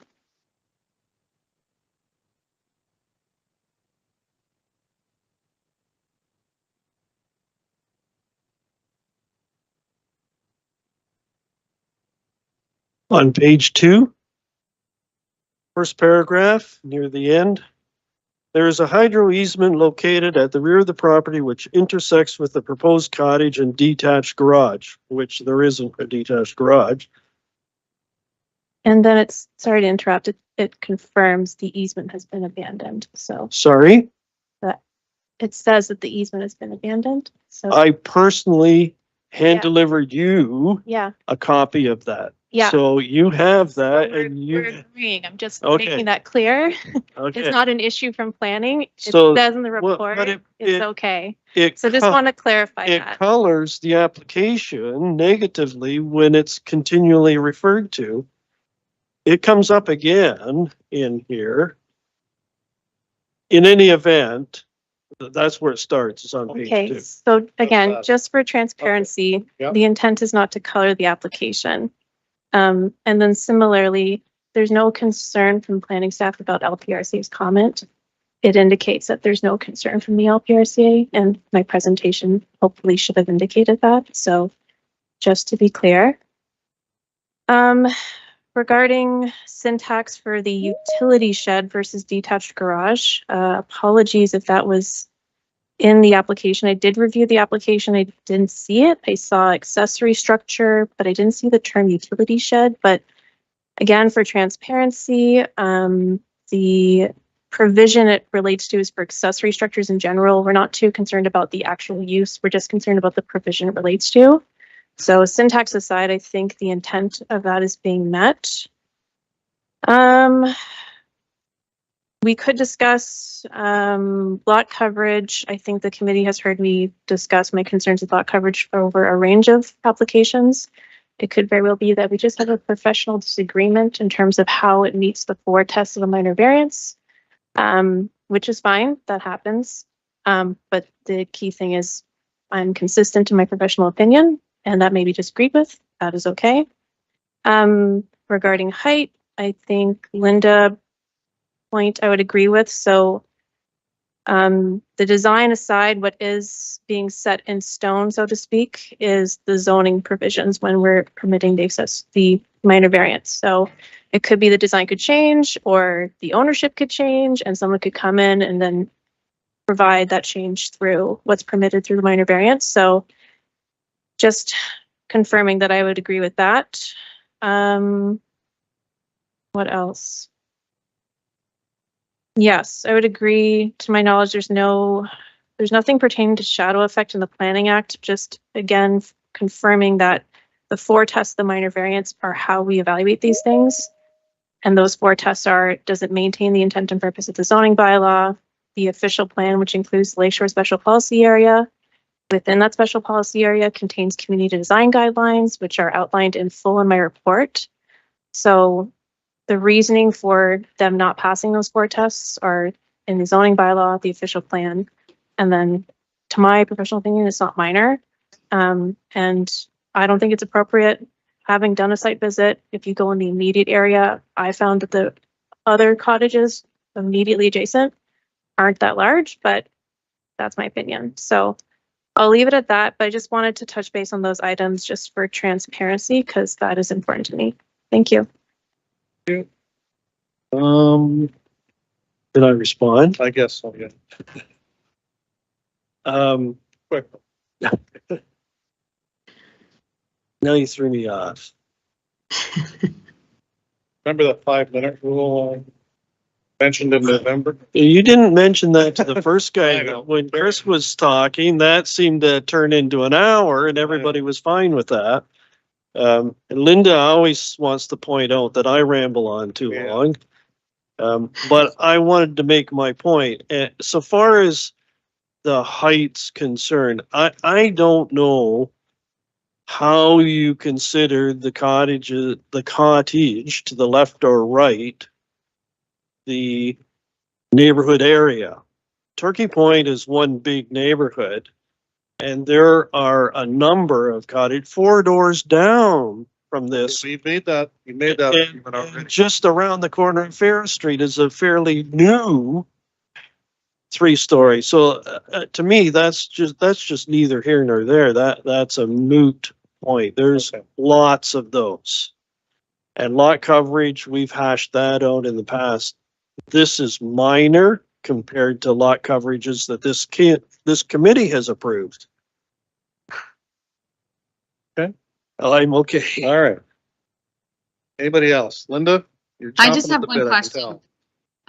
tell. Is the upper deck included in lot coverage? Yes, it is. Okay. That deck is part of the 28%. Okay. And I've gone through that with the zoning administrator. Okay. That's how I arrived at that. Okay. That was what caused the confusion in November. So we hashed that all out actually on the 15th. Yeah. So I was prepared in November with the 28%, but legally it could not proceed. Sir, I'm not gonna get into a back and forth, okay? So you had your chance. Okay. No, I'm talking to behind you. No, Okay. you had your chance. I'm not getting into a back and forth, okay? Anything else from the committee? There's no. Bill, turn your mic on. Still not on. Ask the question again. What would be the footprint of Belvedere as, and what would that be as a ratio to the footprint of the building?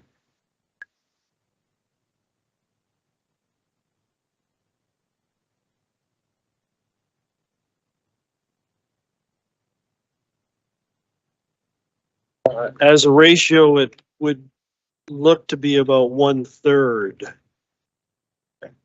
1/3 of the total footprint. At best, but like that's stretching it to make it a third. And its area is about how big? So the dotted lines are the total footprint. Right. And that's the building. So you got stairs, so if you cut off all of that, you get up to it. It's about 12 by 14. Okay. Okay, so that's the size of a kid's bedroom. In a Yeah. regular house. 170 square feet. Okay, I'm thinking, and I don't even know if this is something doable, so I'll just have to go with it. Thinking like how we deal with, more familiar with commercial operations, the elevator panels, which isn't generally considered part of the height restriction for. So if we can limit any exception to on the height to an area not to exceed 30%. Really limit it that way, and then nobody can come later, as was brought up, and build something to mask the whole thing.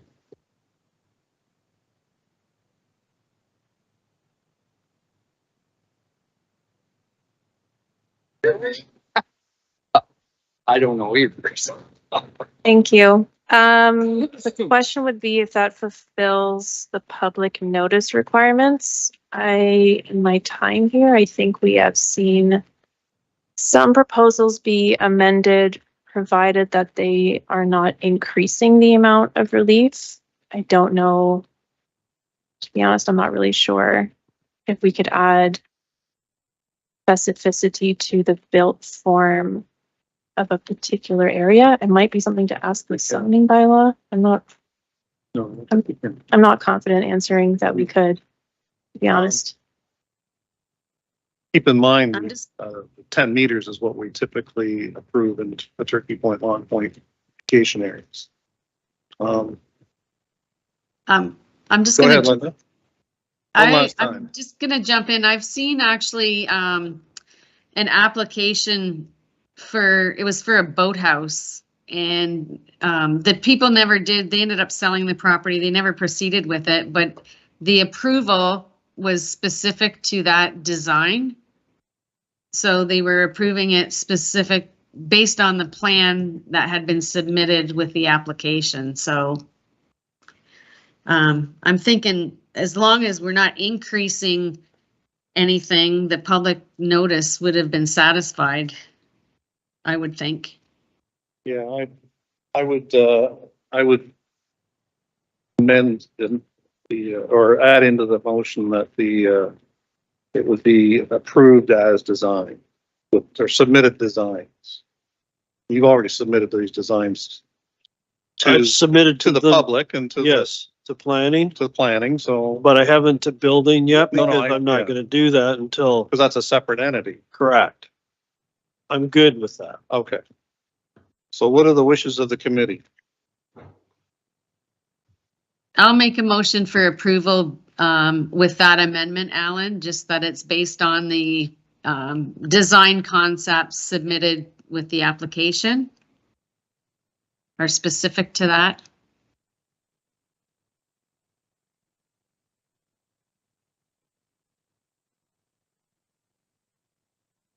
Rudy seconds that motion, Mr. Okay, Chairman. thank you, Rudy.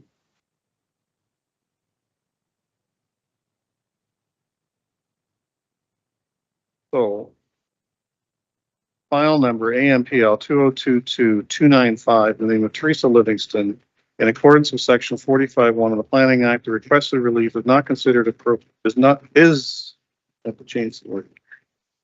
is considered appropriate for the proposed development and is minor in nature and does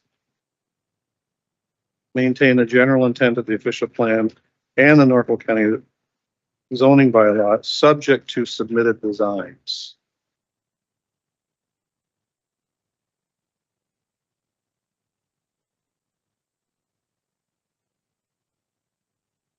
Well, he says that he submitted them to you and he submitted them to any member of the public that wanted to see them. That's okay. Was subject to the submitted designs. Right? Yes. That's what we said. Okay, all in favor? Tim? Sorry? No? Okay. Rudy? Yes. Bill? Yes.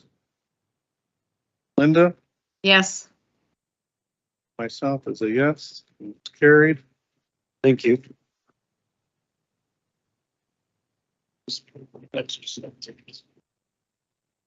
Okay, thank you. Next up is file number BNPL 2022306, Devin Schultz, Kimberly Ann DeReicher.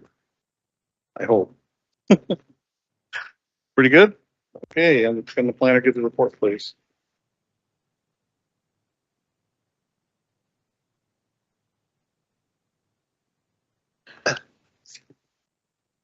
Through the chair, an application has been received to sever two irregular parcels and to retain from an existing farmyard to retain a parcel having an area of 41.27 hectares as a boundary adjustment. Lands to be added to an existing lot located immediately adjacent to the south of 4681 Highway 59. The final lot size would be 4,086 square meters or 1.01 acres.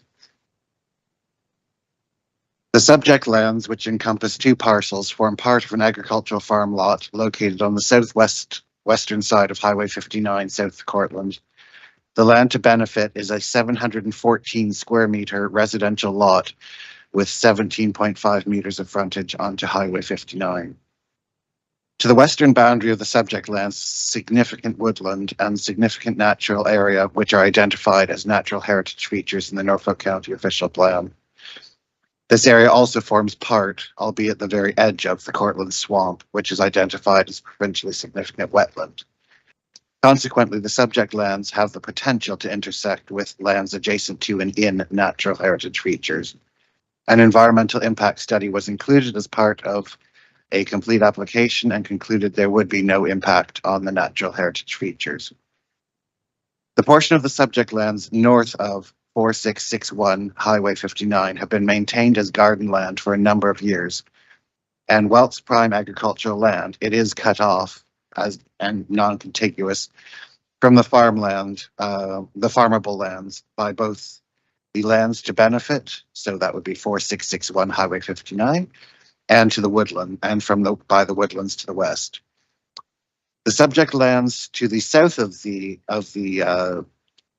benefiting site sit at a higher elevation than the surrounding farmland.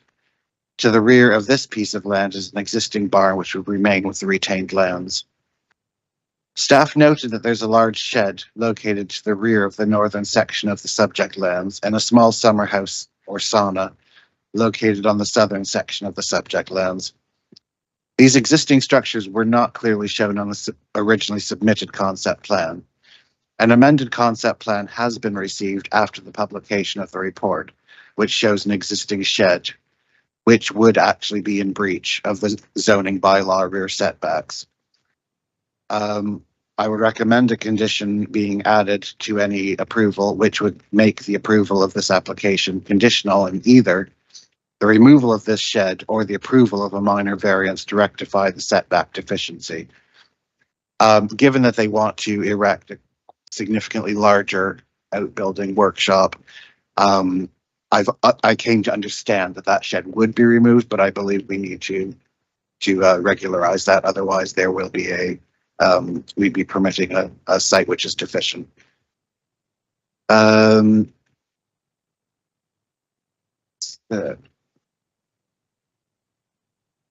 In terms of compliance with the official plan and zoning bylaw considerations, the subject application will address a lot deficiency for the benefiting site, again, number 4661 Highway 59, which is significantly undersized without harm to the retained lands. The lands subject of the boundary adjustment have been maintained as garden land for a number of years. Whilst this is not generally recognized as a technical or legal reason for a boundary adjustment in planning terms, the subject lands are not considered to be reasonably farmable given their small areas and inaccessibility directly from the main farmland. It is considered that the removal of the subject lands from the agricultural holding will have no harmful impact on future farming viability on the retained lands. It is the understanding of staff that due to these considerations combined, the proposed boundary adjustment is minor and for a technical reason. So to conclude, the application is consistent with the provincial policy statement and conforms to the intent of the Norfolk County official plan and zoning bylaws. Planning staff support this application and recommend it be approved subject to the recommended conditions. Thank you. Is there an agent or applicant in attendance or online? Yes, Mr. Chair, Scott Blonde from G. Douglas Valley. Okay, thank you. Any comments, questions from the committee to the planning staff? Does the agent have anything to add? Just looking at condition 3 on the existing condition, I'm just not quite sure what that condition means.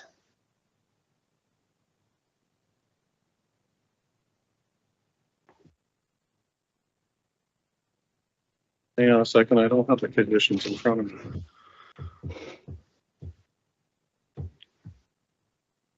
Okay. 3, the severance subject to this application not be completed prior to the lands identified by assessment roll number, I won't read it all, being transferred to and evidence that this transaction submitted to the Secretary Treasurer prior to the issue of this certificate. Official. What's your question? Is that the condition you're referring to? Yeah. So what it might be just lawyer speak. It's my planner brain talking. I'm just not sure how that gets cleared. What does that mean?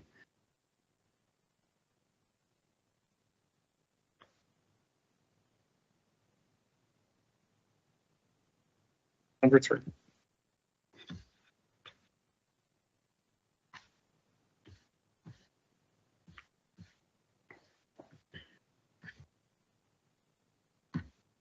Yeah, so it's just cleared through the lawyer. It's a standard clause. Okay. Other than that, if the lawyers are going to understand what that means, then that sounds good. With regards to the other condition, the one being added, obviously, if it needs to be moved, I just want to be sure that that the planner is not talking about the building on the retained lands, but one on the the retained lands that shows the setback of the existing garage workshop. That's not the one he's referring to, correct? No, it's a small shed that wasn't on the original drawings and is on the northern section of land currently between, when we were on site, between the house to benefit, so 4661, and I believe it was a skating rink that had been put in for the season. There was a shed towards the back against the trees. So that's why we had requested that be added onto the concept plan, since it's an existing structure on the lands. As I understand it, it's likely going to be removed because it seems to be the intention to put in a much larger workshop outbuilding following the severance, but which would, from all appearances, based on the concept plan, already fully conform with bylaws. So it was just, I wanted to make sure that there weren't any loose ends, or that we were granting because currently it's not, there is no deficit because the lands go into the woodlands, which all form part of the 40-odd hectare farm holding. Once we put in a boundary there and that becomes part of the lot with 4661, that shed would be adjacent to the boundary and wouldn't have the proper rear setbacks. So it was just to bring that awareness that that building is either, if it remains where it is, there will be a deficiency in the rear setback in terms of bylaws. If it's removed or moved, then there is no issue. But we needed to make sure that that was addressed one way or the other. Can the agent comment on that, please? I guess just to be clear, they're referring to in the pictures here, the white boarded shed there, pine boarded colored shed there. And are you referring to like the rear yard setback that would apply to the accessory building? Yes, yes. So where it is adjacent to the tree line, because the new boundary runs almost immediately behind that based on the concept, the updated concept plans that I received. Okay. So what's the fate of that shed? Is that being removed or is it being? Certainly, to the planner's point, we can't be creating deficiency. So if it has to be removed or moved, absolutely. Just in speaking to the actual setback, we'll make sure it conforms to the required bylaw. Okay. That's all you have? Yes, thank you. Okay. Anyone present or online that wishes to speak to this application? Hearing none. Anything else from the committee? Can I get a motion from the committee? Tim, thank you, Tim. Seconder, Phil? Thank you. So file number BMPL 2022306, the name of Devin Schultz and Kimberly Ann Dureicher. Pretty close. The application is consistent with the provincial policy statement, complies with the policies of the Norfolk County official plan regarding the creation of a lot in an urban area, and meets the intent of the official plan and the zoning bylaw. All in favor, Tim? And Rudy? Yes. And Phil? And Linda? Yes. That's carried. So thanks, Mr. Chair, and thanks to county planning staff. Thank you. So next up, we have file number BNPL 2023019-101 Chapman Investments, Inc. at 327 St. George Street, Port Dover, and the planner can give the report, please.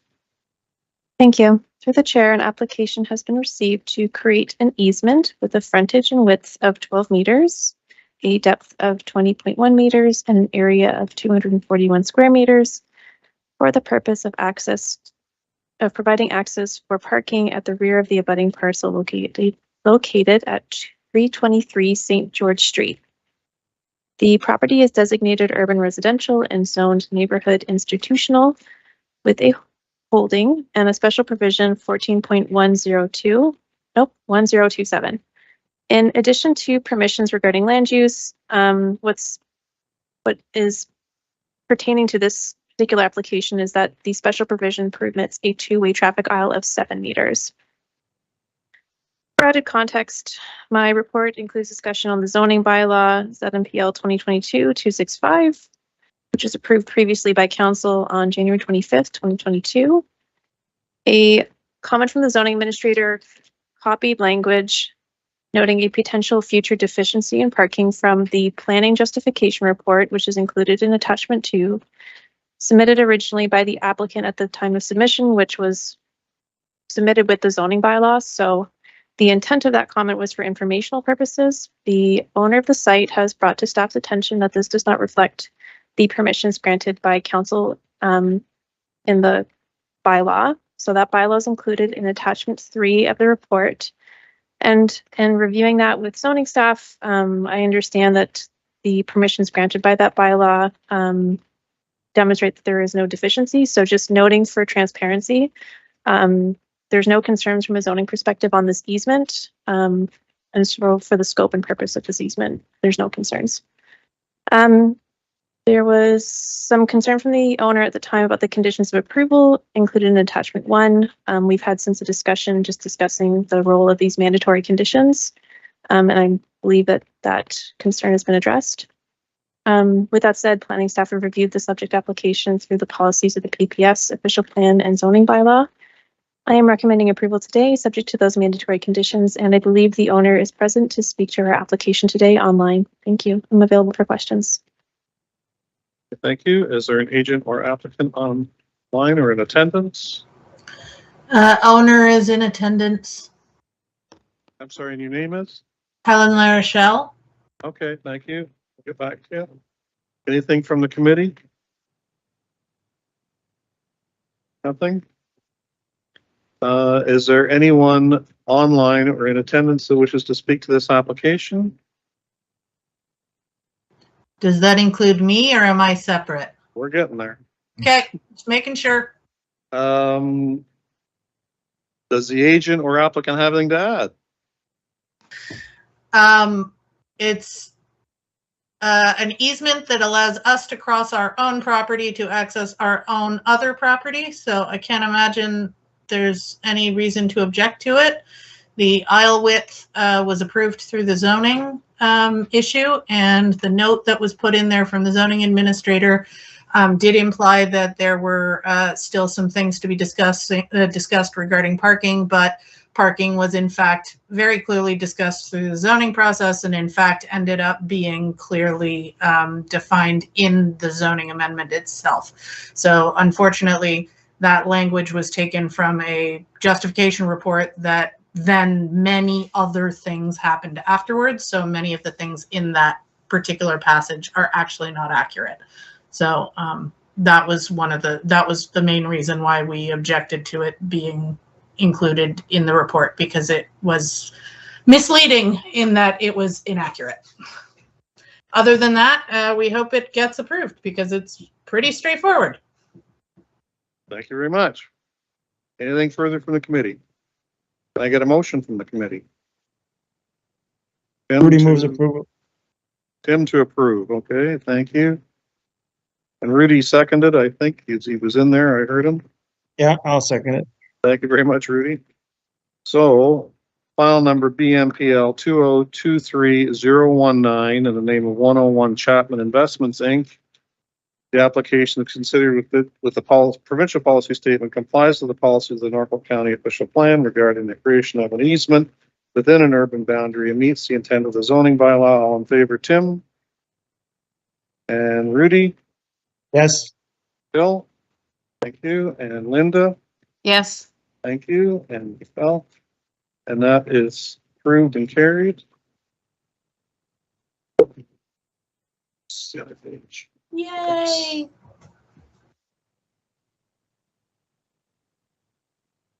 So file number ANPL 2023008, Reginald and Kimberly Smith, Point, Ridgewood Drive, and the planner can give the report, please. Through the chair, an application has been received to construct one new deck at the front and one new balcony to the rear of a vacation home. This proposed deck and balcony will cumulatively require relief of 8% from the maximum permitted lot coverage of 15% to permit a coverage of 23%.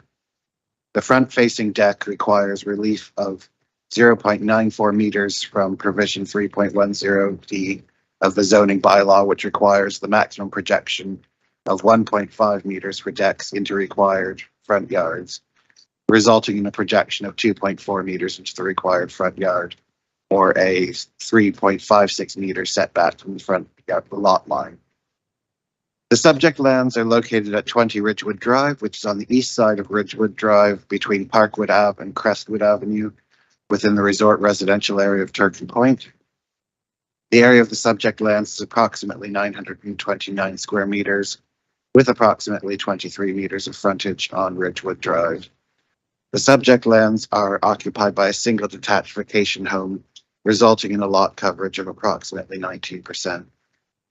The proposed application is consistent with Section 3.1 of the Provincial Policy Statement 2020 and the Long Point Region Conservation Area Conservation Authority staff raised no objection to the concept of this application. The Conservation Authority also issued a permit in November 2022 for the proposed works. The proposal would comply with the intent of both the official plan and the Lakeshore Special Policy Area Secondary Plan, and is considered to be both reasonable and minor in terms of the zoning bylaws. It would pass the 4 tests and is recommended for approval. Thank you. Is there an agent or applicant present or on the line? Okay. Thank you. Anything from the committee to the planners? No? Okay. Is there anyone that wishes to speak to this application present or on the line? Would the agent have anything to add? You're good? Okay, thank you very much. Can I get a motion from the committee, please? Bill, you moving? Moving to approve? Seconded by Tim, thank you. File number AMPL 2023-008, Reginald and Kimberly Smith. In accordance with section 45(1) of the Planning Act, the requested relief is considered appropriate for the proposed development, minor in nature, and maintains the general intent of the official plan and the zoning bylaw. All in favor, Tim and Rudy Yes. and Phil. Thank you. And Linda Yes. and myself. That is carried. The next one. Okay, so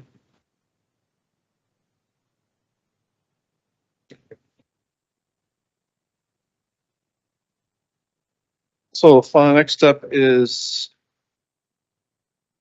ANPL 2023-028 in the name of 1704-365 Ontario Limited, Harbor Street, Port Dover.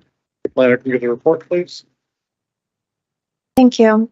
Through the chair, an application has been received to recognize an existing deficiency for a condominium development to permit relief of 0.4 meters from the required interior side yard setback on the right-hand side of 2.89 meters to permit a setback of 2.49 meters. The current permitted interior side yard setback of the same size of 2.89 meters has been established through a previous zoning bylaw amendment 4-Z-2015, which I believe is included as an attachment. The property is designated urban waterfront with the special policy area 7.16.3.2, which permits the current use of 48-unit condominium. The property is also zoned marine commercial with a special provision 14.879, which outlines a range of provisions, the important one being an existing interior side yard setback, which I had noted earlier. The subject application seeks further relief from that setback of 0.4 meters, which amounts to about 1.31 feet. My understanding is that despite the existing permissions granted through that zoning bylaw, the building was built in error too close to the lot line. So it was a mistake, and that's what they're doing to address that error. As the property is under the LPRC regulatory boundaries, they've submitted a comment included in attachment 1 indicating no objection to the concept of this application. Since the writing of this report, the planning department has received one resident comment which asked questions of clarification on the nature of the application, whether the building will encroach on property lines, and then wanted to bring to the committee's attention that the property experiences significant erosion that should be considered. To answer those concerns, it's my understanding in the circulation process to the building department and the LPRCA, which comments on erosion hazards through section 3.1 of the PPS, there were no concerns raised about those items. And similarly, minor variances don't exempt developments from completing the building permit process or conservation authority approval process. So my understanding is safety caused by erosion hazards are a significant factor, then there should be additional controls with the permit process to ensure public health and safety is maintained. With that said, planning staff find this application meets the 4 tests of a minor variance and are recommending for approval, and I am available for any questions. Thank you. Thank you. Is there an agent or applicant? Okay. Anything from the committee to the planner? Nothing? Okay, good. Would the agent or applicant have anything to add? No. Sure thing, if you want. Don't have to. State your name if you venture to the podium, though. Jim McFarland, MC Engineering, representing the developer. Okay. Just to comment, one of the reasons the deficiency was there was restrictions put on for surge in the river. Yeah. From LPRC and coastal consultants, so there was 8 inches added to the foundation. That isn't the total deficiency, but that's part of the reason. Okay, so let me just ask you a question, because I think it's gonna come up. This property in question has nothing to do with the property to the towards the lake that has temporary fencing surrounding it. Separate Completely property. Yeah. So is that part of the development or not? No, it's a separate entity. All right, okay, thank you, that's all I have. Anything anything from the committee? Linda? No? No. Okay, good. Is there anyone present or online that wishes to speak to this application? Okay, hearing none, can I get a motion from the committee? Rudy moves approval, Mr. Chairman. Thank you, Rudy. I'll second that. Linda, thank you. So file number ANPL 2023-028, name of the 1704365 Ontario Limited. In accordance with section 45(1) of the Planning Act, the requested relief is considered appropriate for the proposed development, minor in nature, maintains the general intent of the official plan. And I'm going to note that we did receive one email from the Port Dover Waterfront Preservation Association, and I think there may have been some confusion on their part as to what property was being discussed, and I think that's been clarified now. Anyway, all in favor, Tim? And Rudy? Yes. And Phil? Linda? Yes. Myself, and that is carried. Okay, so next up we have file number ANPL 2022-324, Bill and Cynthia Waugh. And the planner can give the report, please.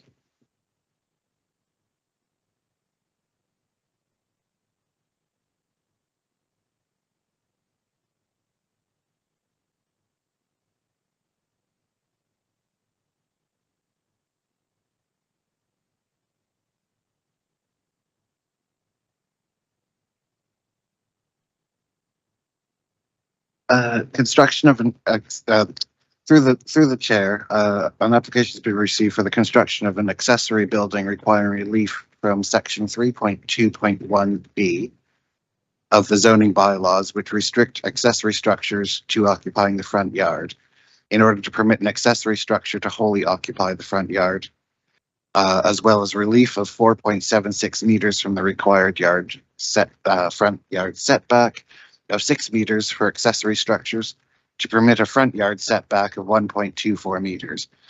Relief of 0.6% from the required lot coverage of 10% for an accessory structures to permit a lot coverage of 10.6%, and relief of 10 square meters from the maximum permitted usable floor area for accessory structures of 100 square meters to permit a usable floor area of 110 square meters. The subject lands are located at 51 Woodstock Avenue, which is on the south side of Woodstock Avenue between Conductor Lane and Pike Lane, within the resort residential area of Long Point. The area of the subject lands is approximately 693 square meters, with approximately 15 meters of frontage on Woodstock Ave. The subject lands are occupied by a single detached dwelling, resulting in a lot coverage of approximately 15%. It should be noted garages located wholly within the front yard are relatively typical features in Woodstock Avenue, and is largely due to the Lake Erie shoreline abutting the rear of the lots, limiting the potential buildable area of these properties.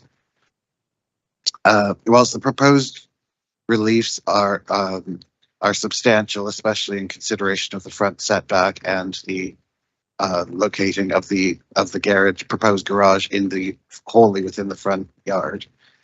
Staff consider that proposals would meet the 4 tests in terms of the provincial policy statement, the official plan, and would be reasonable and relatively minor in nature.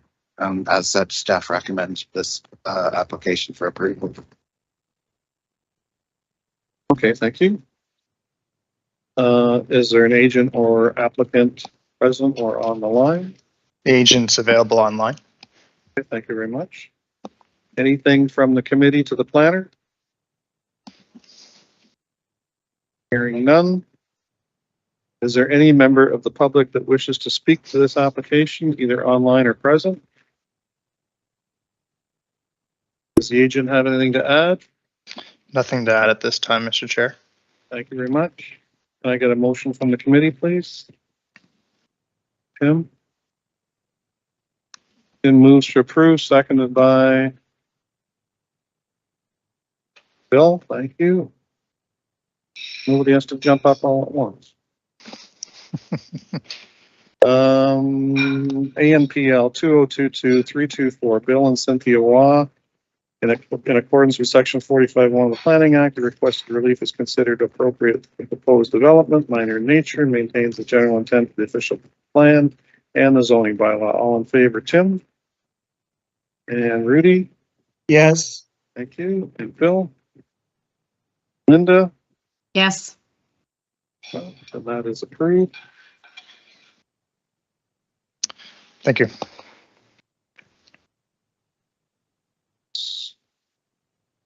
Yeah, can we, there's been a request for a 5-minute break, so we'll be back at, 7:27.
Well,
Okay, we're back.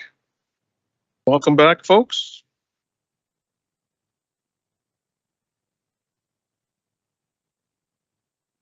Okay, so next up we have file number ANPL 2022-337, Barbara and Steve Little, Turkey Point. And the planner can give the report, please.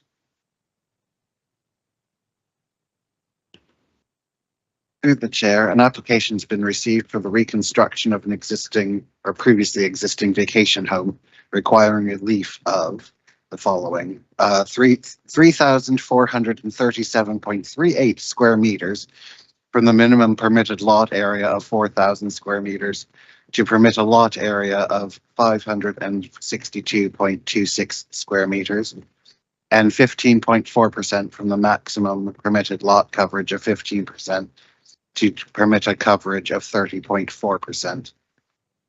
The subject lands are located at 12 Landon Street, which is on the south side of Landon Street at the westernmost end of the street within the resort residential area of Turkey Point.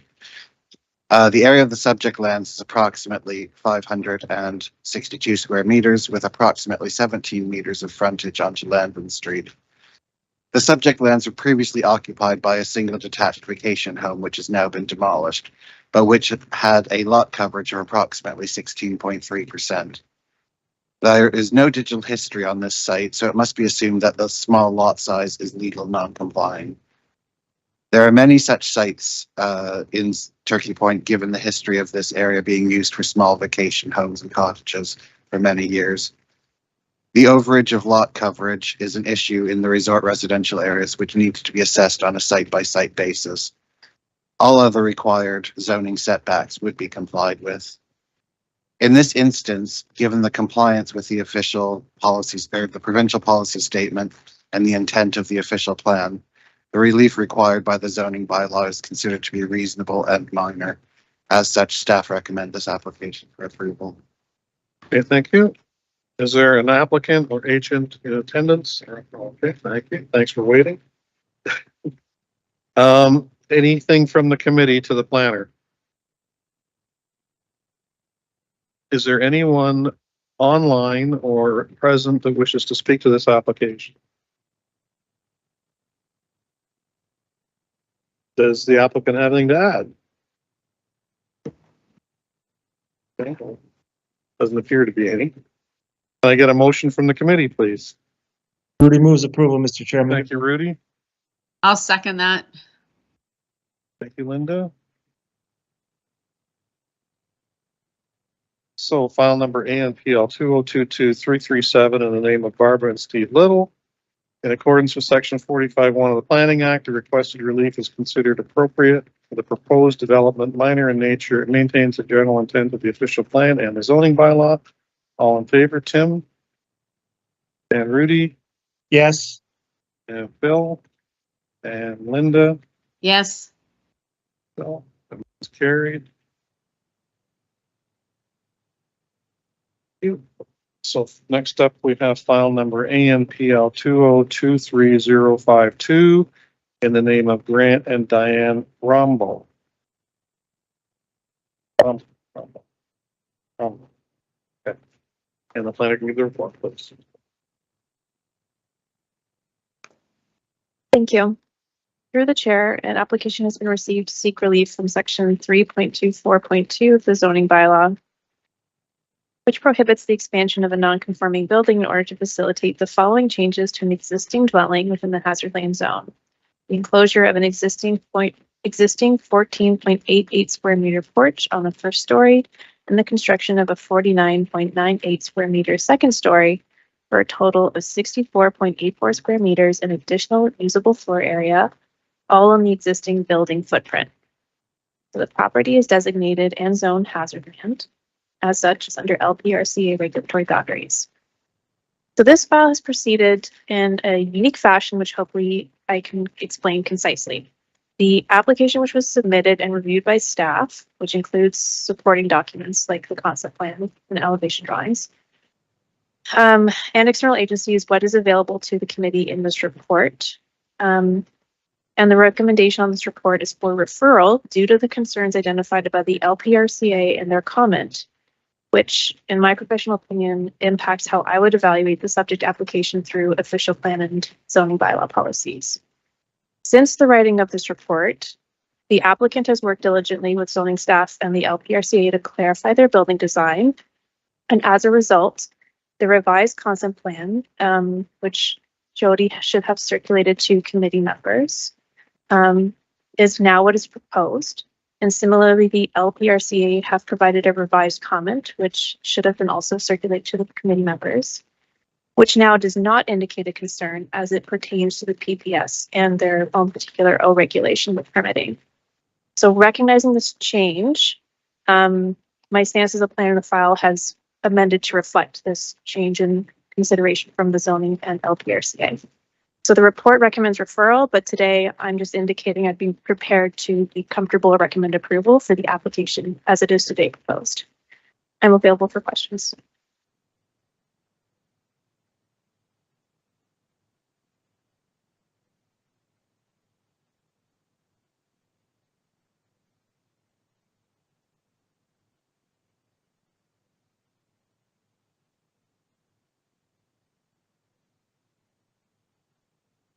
I can't hear anybody.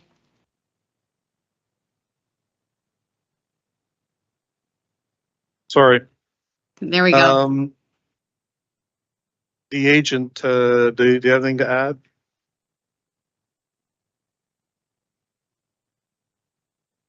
Okay. So Dave is indicating he has a hard copy of the approval from the LPRCA. And the planner has it too. So I asked if the committee had anything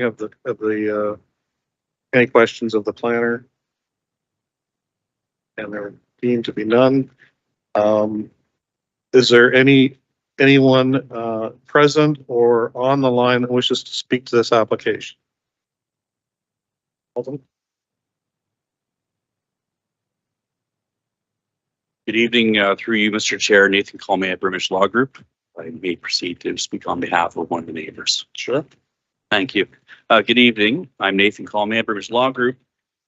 I act on behalf of Gail Fuller, the owner of 4 Candirex Crescent, and this is the abutting property directly to the north. We have a number of concerns with the application. This property is zoned and designated hazard lands, not always, as I've been for you before, to speak to other applications. But in this case, of this particular property, that's for good reason. The GIS and other mapping before you does not do justice to the steepness of the slope. It is incredibly steep. Steepness, however, is not necessarily an issue. The issue here is the slope is not stable. The southerly boundary of this property, the lakeside, is actively eroding. It's not a risk like sometimes you hear with LPRCA or other calculations. It's actively eroding. And if you go to the property itself, you'll see that portions of the bank have already been lost, and particularly a middle section where it's sort of beginning to cave in. And further, there are aggravating factors.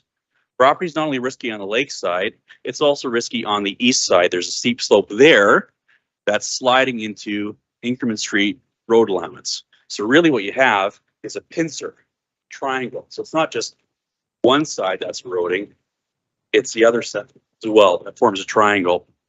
The applicants would not, as of right, be able to put any shoreline allowance because they don't own property that fronts onto the lake. It's owned by the neighbor. It's sort of like an L shape. And there's no existing effective shoreline protection for this property. In this property, it poses a great risk to my client's property. So firstly, their home is on the property that they live in year round, and it's a short distance away from this property. They're very close together. Secondly, my client recently installed a $100,000 retaining wall. This property, subject lands, does not have a retaining wall. So if something happens to this property, it puts my client's property at great risk. And we're also concerned that the greater structural loading that would result from the development will negatively impact the drainage. So if you look at the two properties, there's drainage that services part of the neighborhood, including my client's property that runs in between the properties. And the structure itself is also a problem. It's old. It's not built to modern standards. It's not built on piles. So there's nothing structurally in the structure itself that would mitigate any of these risk factors. So we have an actively eroding bank. We have no effective shoreline protection. We have an old cottage that's not been meaningfully reinforced. And then now we have an application to add to all of it that would only serve to aggravate the risks, not only to my client's property, but the applicant's property, their own. So the application does not meet tests required for minor variance, especially in particular, it's not desirable for this, the appropriate development of lands in question, and certainly not my client's property, and it's not minor whatsoever. So I ask that this application, given the changes, that it's now under consideration for approval today, that it be refused. Okay. And happy to entertain your questions. Thank you. Anything from the committee?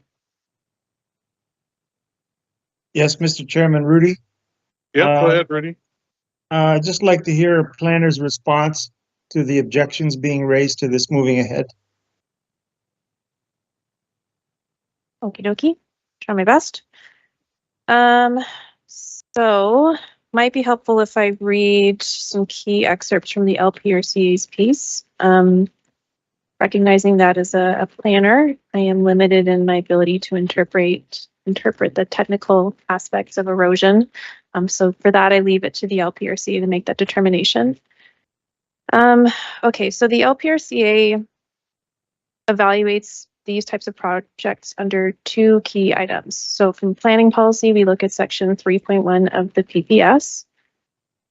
So 3.1.1 notes development shall generally be directed in accordance with guidance developed by the province as amended from time to time to areas outside of hazardous lands adjacent to the shorelines of the Great Lakes or St. Lawrence River system. And then it continues, but it also includes flooding hazards, erosion hazards, and or dynamic beach hazards. It states the MNR's Great Lakes / St. Lawrence River Shorelines and Larger Inland Lakes Technical Guide from 2001 provides a consistent and standardized procedure for the identification and management of the Great Lakes St. Lawrence River shorelines within the province of Ontario. As outlined above, the subject lands are subject to erosion hazards from Lake Erie. The proposed works exceed the technical guide's definition of a minor addition related to the increase in floor area. The technical guide allows for a minor addition onto an existing structure within the erosion hazard allowance subject to the following criteria. 1, the addition includes an increase to habitable floor area to a maximum of 50 square meters. 2, it is not at risk to erosion hazard for 25 years and maintains a setback from the stable slope crest. 3, it does not increase occupancy of existing structure. And 4, maintenance access to existing protection works is not diminished. The comment continues, as it relates to criteria 1, the addition includes an increase of 64.84 square meters of habitable space and is therefore greater than the 50 square meter upper limit permitted for a minor addition. As it relates to criteria 2, the bluff affecting the subject lands is approximately 12 meter high. The erosion rate at this location is 0.3 meters per year, and the 25-year erosion value is 7.5 meters. The proposed enclosure of the existing porch results in the structure having a setback of less than 7.5 meters from the top of slope. Criteria 3 and 4 appear to be met. Despite the criteria 1 and 2 above, the Conservation Authority, recognizing the existing development, requires ongoing maintenance and improvements. The application as proposed is minor in nature. There is no feasible location for the existing structure. The structure cannot be moved outside of the erosion hazard and is located in the area of least and acceptable risk. The proposed works include enclosing the existing porch on the existing foundation. This will not have an impact on the slope, create new hazards, or aggravate existing hazards. It then continues on to discuss what requirements are for permits from OREG 17806. I won't touch on that just because it's specifically regarding permits, but I want to focus on planning policy as a planner.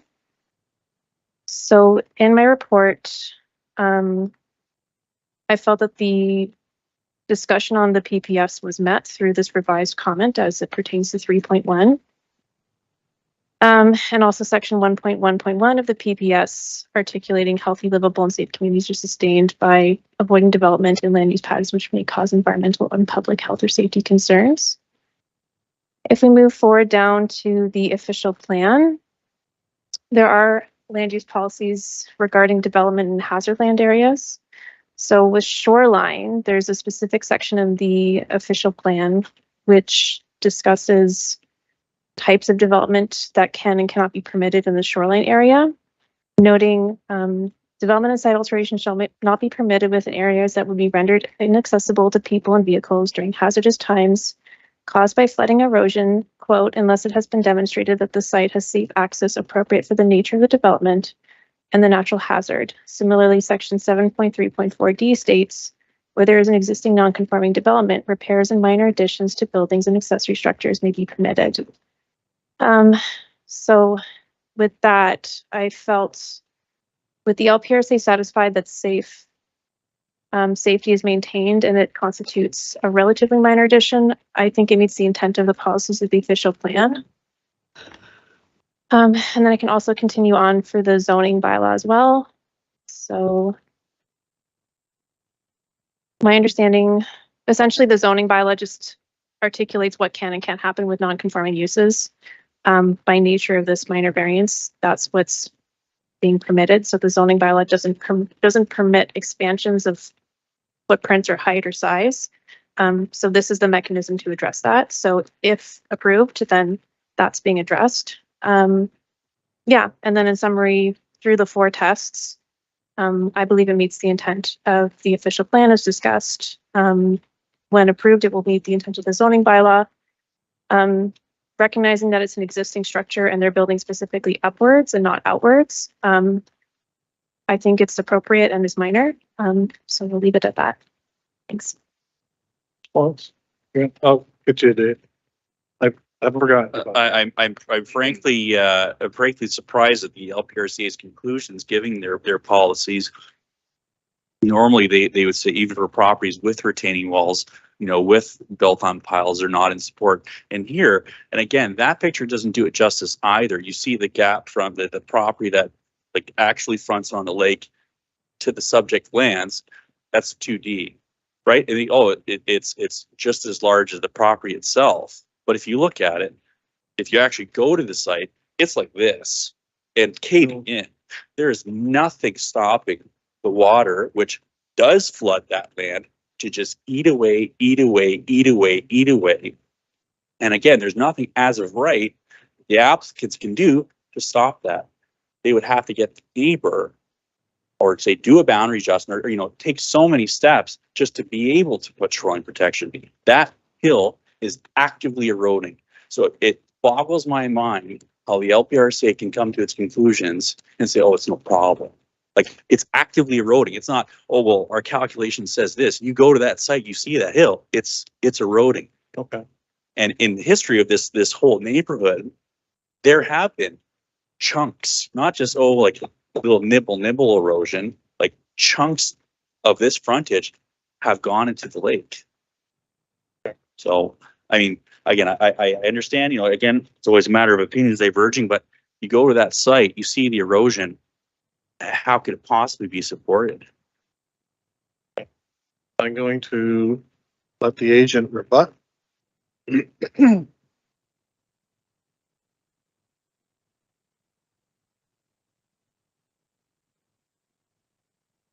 On the top of the lake. Oh, no, big white button. One that says top. Okay, thank you. I have great respect for Mr. Colomea.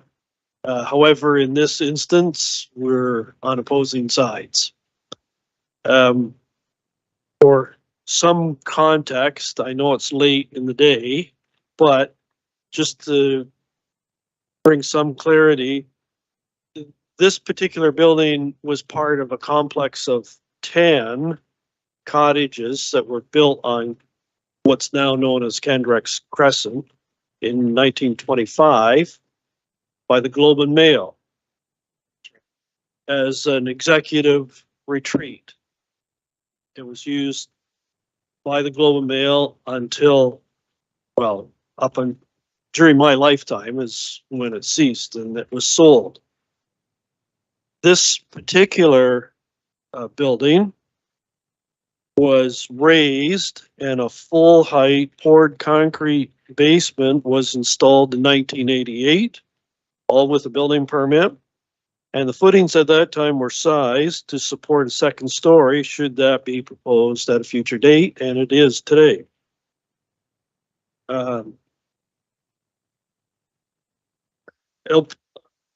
LPRCA technical staff met with me on site January the 18th to evaluate slope stability, both on the lakeside bank and on the Inkerman Street bank. The technical rep that met with me dismissed out of hand that there was any issue whatsoever on the lakeside bank. It was determined to be stable and not moving. On the Inkerman side bank, he expressed surprise at seeing it physically, that it was stable compared to what you could see on an aerial photograph and on GIS mapping. So he determined that both banks were stable and that this project was suitable for adding a second story. We have no intention of disturbing the site whatsoever. There will be no shovels in the ground. No ground will be disturbed. This is building on an existing foundation that was built and sized to support this second story. And that's what we're doing, or hope to do. Okay, thank you. Okay. Is there anybody else who wishes to speak to this application in the public? And if the committee has any questions for me, I'd be happy. Sure thing. Anything further from the committee? Can I get a motion from the committee? I'll move approval. Okay, Linda? Can I get a seconder, please? 30 seconds.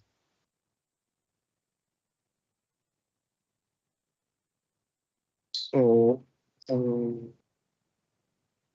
okay. So file number ANPL 2023-052, the name of Grant and Diane Romball. Hope I have that right. You do. Pretty good, eh? I'm getting better at it. To provide the applicant and staff. Oh, so this was written as if it was a referral.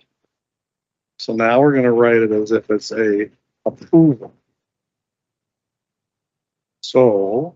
Yes, that's correct. That's for your discretion, but yeah. So we can. Yes, because the approval from LPRCA came in After this she wrote a after report. this was written. Okay, so, we're not seeking additional time of any sort. I would need, a new reason. Can you, help the secretary treasurer with that? I can read it into the record. Sure. It would just be our standard wording and confirming it's consistent with. 45-1 Planning Act as requested relief is considered appropriate. Yes, That that's kind of- correct. Maybe a confirmation meets the 4 tests. Okay, so we'll just, scratch that. Standard. Reason. You can change that, or you probably already have. Okay. So I will say this, in accordance with section 45-1 of the Planning Act, the requested relief is considered appropriate for the proposed development, minor in nature, and maintains the general intent of the official plan and the zoning bylaw, and that public input was received. All in favor, Tim? Phil? Rudy? Yes. Linda? Yes. Myself? That's carried. Thank you. Thank you, Dave. Public input.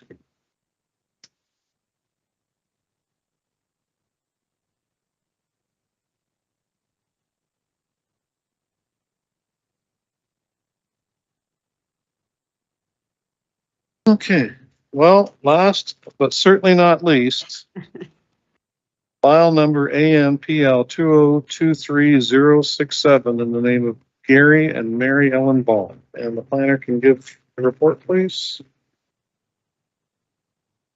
Through the chair, an application has been received seeking relief from bylaw 11.1.1, which prohibits residential development in hazard land zone to facilitate the renovation of an existing 25.7 square meter sunroom and the enclosure of an existing 35.6 square meter rear deck, which are both partially located within the hazard land zone. The subject lands are located on the south of Nelson Street West to the west of Elm Avenue in Port Dover. The area of the subject lands is Hang on a approximately. second. Can you guys just take it outside?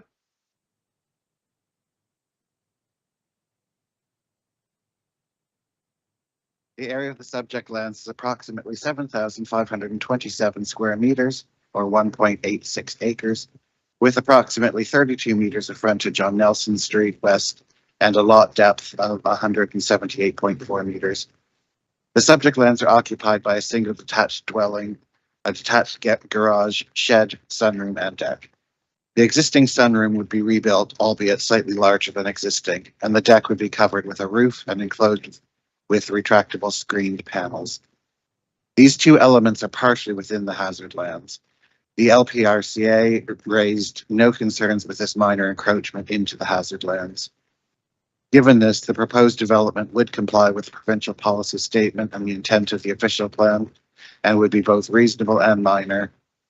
Given this, staff recommend the application for approval. Thank you very much. Is there an agent or applicant? Oh, thanks, Dave. Thanks for sticking around. Anything from the committee, please, to the planner? Nothing? Is there anyone present or online that wishes to speak to this application? Hearing none, does the agent have anything to add?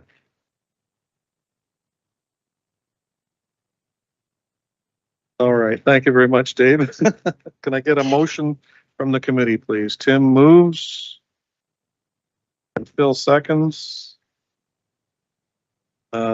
So application number ANPL 2023067, Gary and Mary Ellen Ball, in accordance with section 45(1) of the Planning Act, the requested relief is considered appropriate for the proposed development, minor in nature, and maintains the general intent of the official plan and the zoning bylaw.